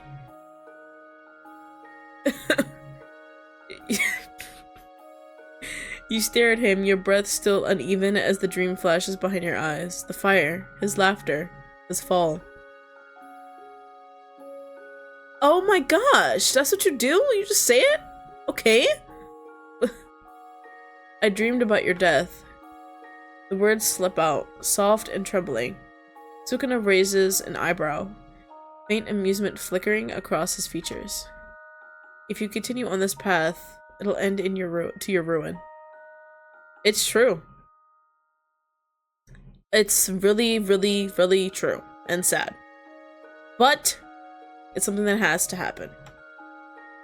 Your voice is quieter now, but the weight of your dream presses against you, heavy and unrelenting. And you believe that's an omen. His chuckle is sharp, almost dismissive, but there's something in the way his eyes linger on you, as if he's testing your resolve. It felt real. I've made my choice. His voice is steady, resolute, as if the words were carved in stone.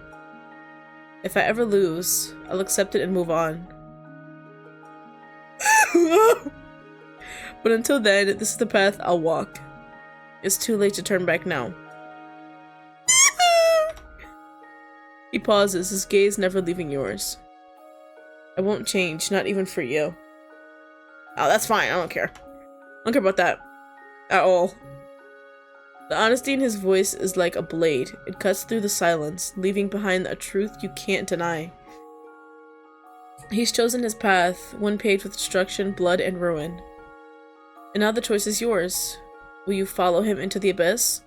Fuck yeah! You lower your gaze, your fist curling tightly at your sides.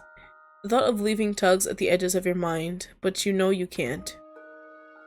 All that's left is to try to understand him, this man who is both familiar and foreign. Whose actions seem to contradict the monster he claims to be. Why did you heal me? I was doing just fine. A dead pet is no use to me. Stop calling me that. The words leave your lips before you can think. The sharpness you intend doesn't land. The smirk only deepens. His gaze trailing over you in a way that makes your skin prickle. What do you want me to call you then? Lover? Oh, there were no other options? Okay, so he knows. The f***? Your breath hitches audibly. Your heart shuddering in your chest. He hears it, of course. He hears it. His laughter is low, rich, and infuriatingly confident. You're so easy to read. Get out! Huh? Huh? Huh?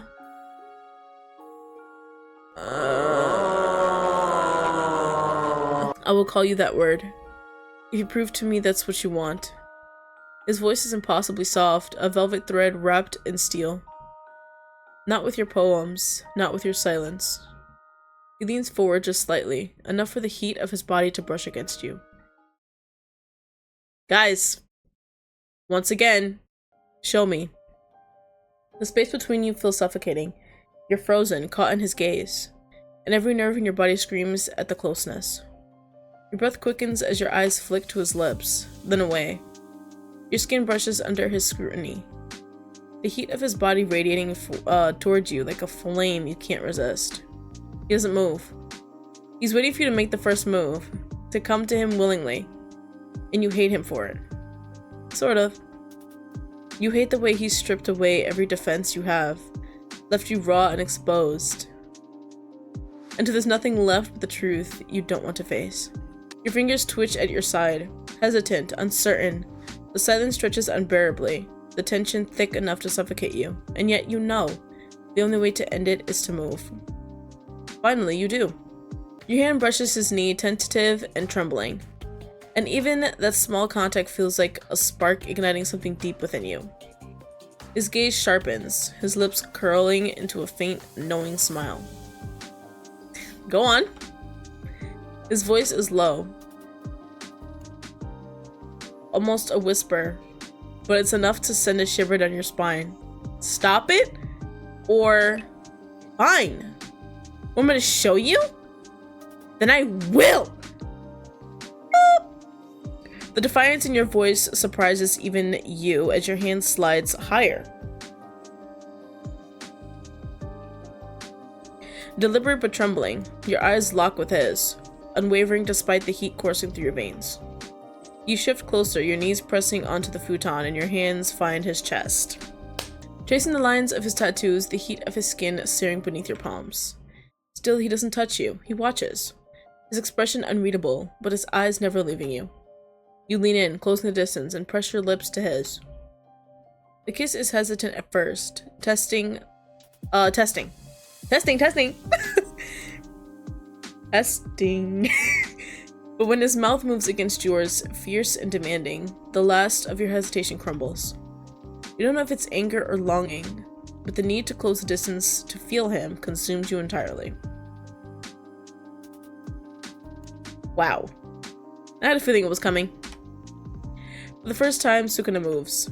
His hands find your waist, pulling you closer. And the fire you felt in your dream feels real now, burning between you. And for the first time, you stop fighting. Because this is what you've wanted all along. We're back! He adjusts you in his arms, one of his lower hands supporting your back while another tugs a blanket over the both of you. You lean forward and kiss him, catching him off guard. He doesn't pull away, doesn't react for a moment, letting you do what you want as his eyes stay fixed on you. Slowly, his hands slide to your waist, grounding you in place. You trace the tattoos on his face, your fingers brushing lightly over the black lines etched into his skin. How did you get them? For a moment, his expression softens into something distant, almost thoughtful. When my curse technique developed, I killed a noble who took me from the temple. I was still weak back then, so they managed to overpower me. It took a few men, but they succeeded. The others, I did them myself, but Ame helped. He doesn't elaborate, but he doesn't need to, you understand. He marked himself deliberately, fully embracing the monster people already believed him to be, to become something more worse than they ever imagined. You wonder, for a fleeting moment, what he might have been if the world hadn't cursed him. You're thinking that I can change again, aren't you? You hum softly, neither denying nor confirming it. You're not going to fight him about this. It won't change anything. The choice is his to make. Do what you think is best. The path is yours to walk. At the end of it all, you can tell me if it was worth it. His lips twitch into something halfway between a smirk and a sneer. Are you planning to hang around for so long? You don't want me to? Question mark? You exhale sharply, leaning closer, his words dismissive, even as his actions betray him. Do what you wish, it doesn't matter to me. Then he pushes you down, his lips capturing yours, his actions full of intent and fire, a direct contradiction to the indifference in his tone. You know I love you. The seasons change. Sukuna doesn't. He's still the same, a force of destruction, tearing down villages that refuse to bow to him. Sorry. Whoopsies. I fucked up. But sometimes, just sometimes, you catch glimpses of the boy you once knew. The boy who helped you steal rice from the temple kitchens, grinning conspiratorially when you both escaped without being caught. He's still there, hidden beneath the layers of cruelty and bloodshed, surfacing in rare moments when he thinks you aren't looking. You write poetry together now. Sukuna never talks about feelings, but his words betray him. Through his writing, you feel the weight of emotions he'll never say aloud. His touch, too, speaks volumes in its silence. Gentle when it doesn't have to be, lingering longer than he'd ever admit. The dreams of his mother stop. The echo of her desperate plea, the promise you made, fades from your mind. You no longer see the disaster you thought would claim you. Maybe, just maybe, you've averted it. Maybe being by Sukuna's side has rewritten your fate. The three of you walk back from a hunt one cold evening. The air bites at your skin. The sky above a dull gray, heavy with snow that threatens to fall. As you approach the temple, the wind shifts. A soft, playful breeze brushes against your ear, carrying an almost inaudible whisper. Go ahead. Walk forward or stay. What do you mean, go ahead? Who's even saying that? I'm scared, guys. Something tugs at your gut, a quiet warning, a sensation you can't explain. You glance at Sukuna, who is helping Urame carry the game you hunted. The game? You listen to the breeze. Without a word, you step ahead, leaving them behind as you cross the threshold of the temple. Was that it? Sukuna's POV. He senses it too late. A shift in the air, sharp and wrong, but it comes a second too late. His crimson eyes snap up, his gaze locking onto her retreating form as she disappears into the temple. What? No! What the hell? What's happening? The explosion rips through the air, deafening and blinding. The temple implodes in a flash of cursed energy, collapsing in on itself and disintegrating onto nothing? What? Oh no. Did I mess something up? I'm so mad. Did I mess something up? The force sends dust and debris tearing through the air, but Sukuna doesn't feel it. His body is frozen, his mind blank as the scene unfolds. When the smoke clears, the ruins are silent, empty. You can't feel her anymore. No heartbeat, no cursed energy, no whisper of her presence in the wind. On the wind, sorry. Nothing. There's nothing left, nothing to fix, nothing to bring back. His jaw clenches, his teeth grinding audibly, his claws flex, curling into fists at his sides. The air around him crackles with cursed energy, wind and suffocating. Wild, sorry. What just happened?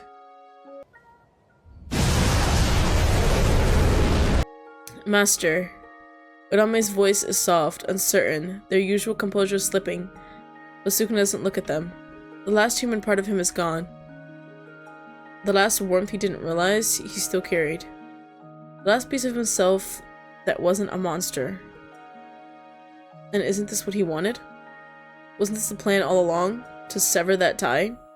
Destroy the part of him that still clung to something human? The thought curdles in his mind, a bitter, suffocating weight. But then there's movement. A group of sorcerers step out from behind the temple's ruins, their cursed energy flaring like fireflies against the darkness. Real man Sukuna! He slices them apart in a heartbeat. There's no hesitation, no mercy. Their bodies fall in silence, broken before they even realize what's happened. More are coming, the Fujiwara clan. He feels them swarming in the distance, their cursed energy flickering weakly, insignificant, like insects. His lips pull back into a snarl, bearing sharp teeth. He'll show them now, the monster they expect. No, it'll be worse. Much worse.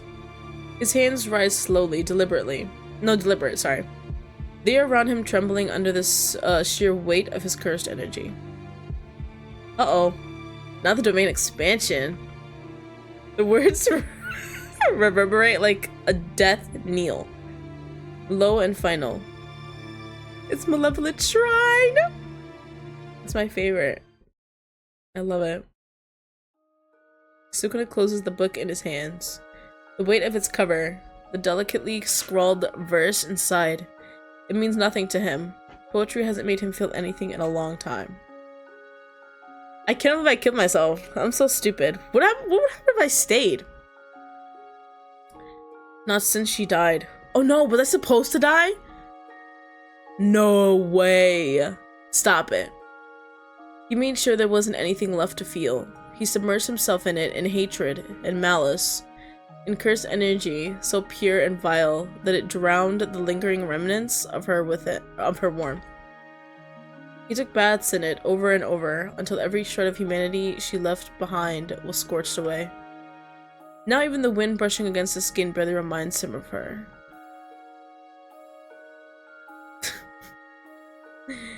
The boy she once knew is long gone. The world bows to him now, not as a monster, but as a god. Because he is a god. People pray to him with desperate, pleading eyes, offering tributes to his strength, hoping to avoid his wrath. It's pathetic. Strength, that's all it ever took to change their tune. The same insects who once cursed him now worship him. Spineless, every last one of them. His gaze drifts down to the book in his hands. He doesn't know why she's still holding onto it. Oh, he's still holding onto it. With a flick of his wrist, he tosses it to the ground beside him. What? He needs to find a new way to pass time until death. Urame enters the room, their familiar presence barely registering in his mind. Behind them, a man with stitches across his forehead steps forward. Oh my fucking god. Kenjaku's bitch ass. So if you thought about my proposal, his tone is measured, careful, as it should be. The proposal to become a curse. To transcend the boundaries of morality. It ensured his existence would never end. To be reincarnated in another era, far from this one. This era holds nothing for him anymore.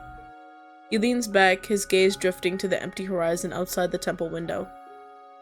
The seasons have long since turned, but they all look the same to him now, meaningless. Reincarnation, many fools believe in it. Would she? Would she have been reincarnated, pulled back into the wheel of life in some other form, in some other time? Would he even care when she became a curse? Oh, when he became a curse. No. I forgot. Sorry. No, he wouldn't. Fine. Sukuna's crimson eyes slide to the man for the first time, bored and indifferent. Start the preparations. The man grins faintly, his hands folding together as if sealing a bargain. Urame watches silently from the side, their expression unreadable, though their gaze lingers on Sukuna for just a moment too long. Sukuna leans forward, resting his forearms on his knees, his hands curling into loose fists.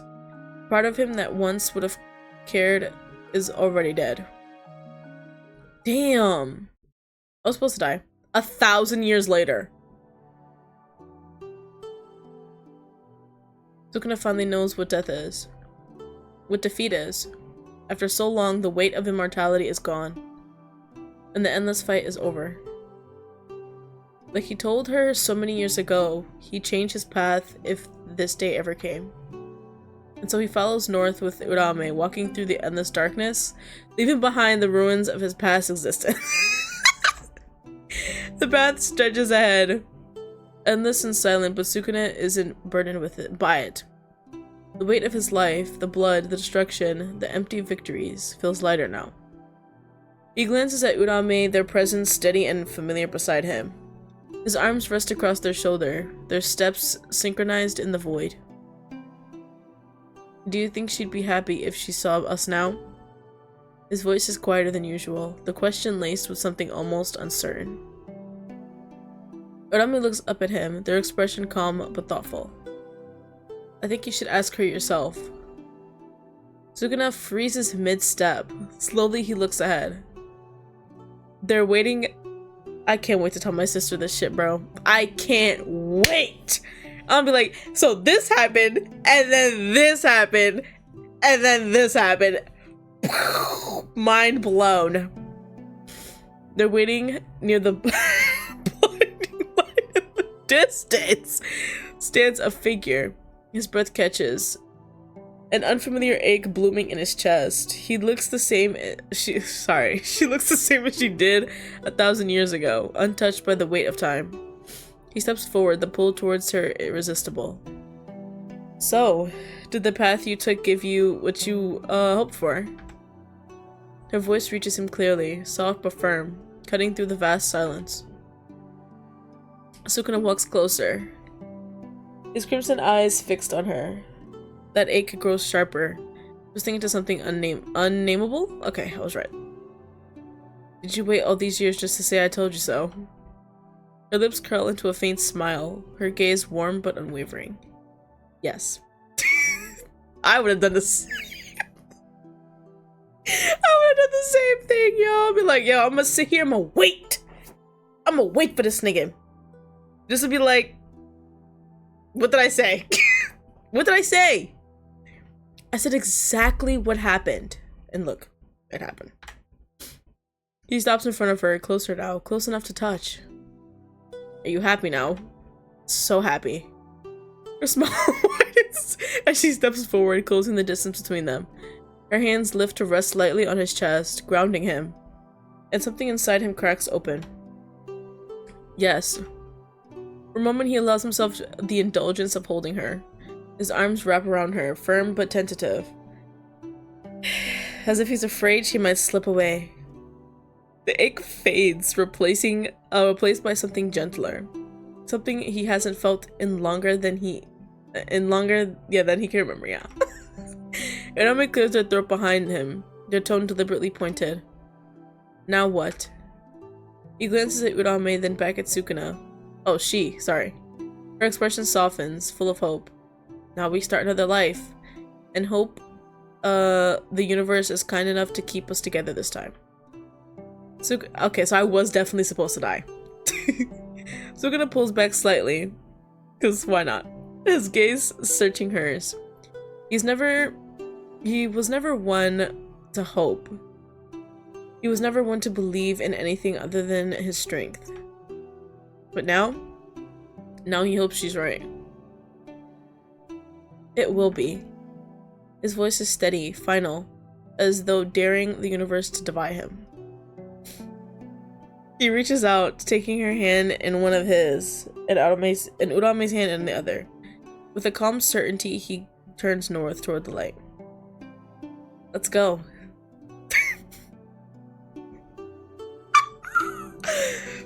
The end. Adorable. I can walk around. A tape comes out of the TV. You grab it. You have a feeling you should give it to someone. What? Can I walk around? Hello? Do I click? A box filled with VHS tapes. It's too dark to read what's written on them. Oh, let's just go up the stairs. Ooh! Ooh, it's a little... Oh, someone's humming a song about Judas? Lady Gaga? Oh, hey, you're back! It's the developer! Come, let's have a talk! Ooh, dog! A little dog wags his tail and barks at you as if in greeting. Woof woof! Oh, this is the boat! This is so cool. Does this happen in every tape? Oh! Holy shit. As you enter the temple, you're enveloped by the scent of incense, which wraps around you like a warm embrace. The air hums with an electric energy, and every corner seems to pulsate with the promise of passion, drawing you deeper into its embrace. Cool! Above you, the statues loom, their expressions frozen in a timeless display of mirth and serenity.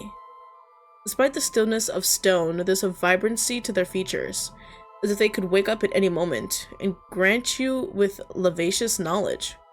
Or endless pleasure? What do I do? Oh, the smut gods already blessed this tape. Come back next time? Are you serious?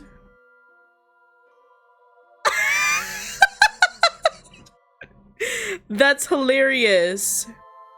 That was so cute. The smut god's already. Oh, okay. I'll explain it later. Wait 1 second. Let me just go here. The tape inside the cauldron is blank. Its surface shimmering with an almost ethereal glow, as if it is pulsing with anticipation. It's the Gojo one that's coming out next month. You return the VHS to her, and she smiles at you. Thanks, how was it? I hope you enjoyed the tape. So many hands. Were you overwhelmed? Excuse me. No. What are these tapes? They allow us to connect to the AUs, aka alternate universes. They're made with ingredients we gather on our travels, like slow burn embers and cliche caramel. Which ingredients are used for the next tape? The crewmates voted, and we'll be diving back into the teacher's pet tape next, which is the Gojo one, which I just said because I'm so sorry. I love this. I love this so much. I hope you're excited to meet Gojo again. Hee hee. That's all for now. Sure thing, darling. If you need anything, you know where to find me. Thank you for being on this journey with us. This is literally the best. You, like... A small collection of potions. Some of the labels say Slow Burn Embers, Adversary Amours, Essence, Bondage Balm, Werewolf Pheromones. Not my cup of tea, but whatever. But it's better if you stop reading. No, keep reading. A potion book lies open on an incomplete recipe. 2 teardrops of forbidden love, a strand of enemies to lovers thread, 3 drops of mutual pining essence, 1 spring of miscommunication herb. At the bottom of the page, a handwritten note adds, warning, handled with care, may cause extreme slow burns. That is fucking hilarious. I love this shit. Woof woof. I want to join the crew. View travel logs? Oh, the card, okay. Never mind. No, never mind. This is the cutest thing ever.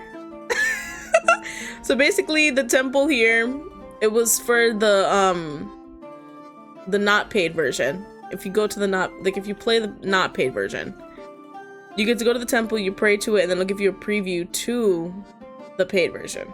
And since I already paid for it, there's no need for a preview. I already lived through it. Someone hastily carved something onto the wood. It says, I love mussels. Wow. Someone must really love mussels. I guess. This was amazing though. Anyways, that was Beauty and the Beast, a Jujutsu Kaisen dating sim. Literally amazing. I have no complaints. There's nothing to complain about. It was amazing. Like, I'm gonna disagree, or everything's beautiful. Look at these stickers. I want that one right there. And the little True from Sukuna one. That's so cute. This was amazing, and I recommend anyone to play it as well. And of course, if you are my age and stuff and above, or just 18 and above, I do recommend the paid versions, because this is actually really good. Very great idea, if I do say so myself. Turning like fan fictions into like actual games and stuff. That shit's fire. Fire. Fuego.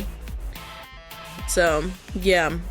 If you guys enjoyed, a like would be very much appreciated. Of course, subscribe for more.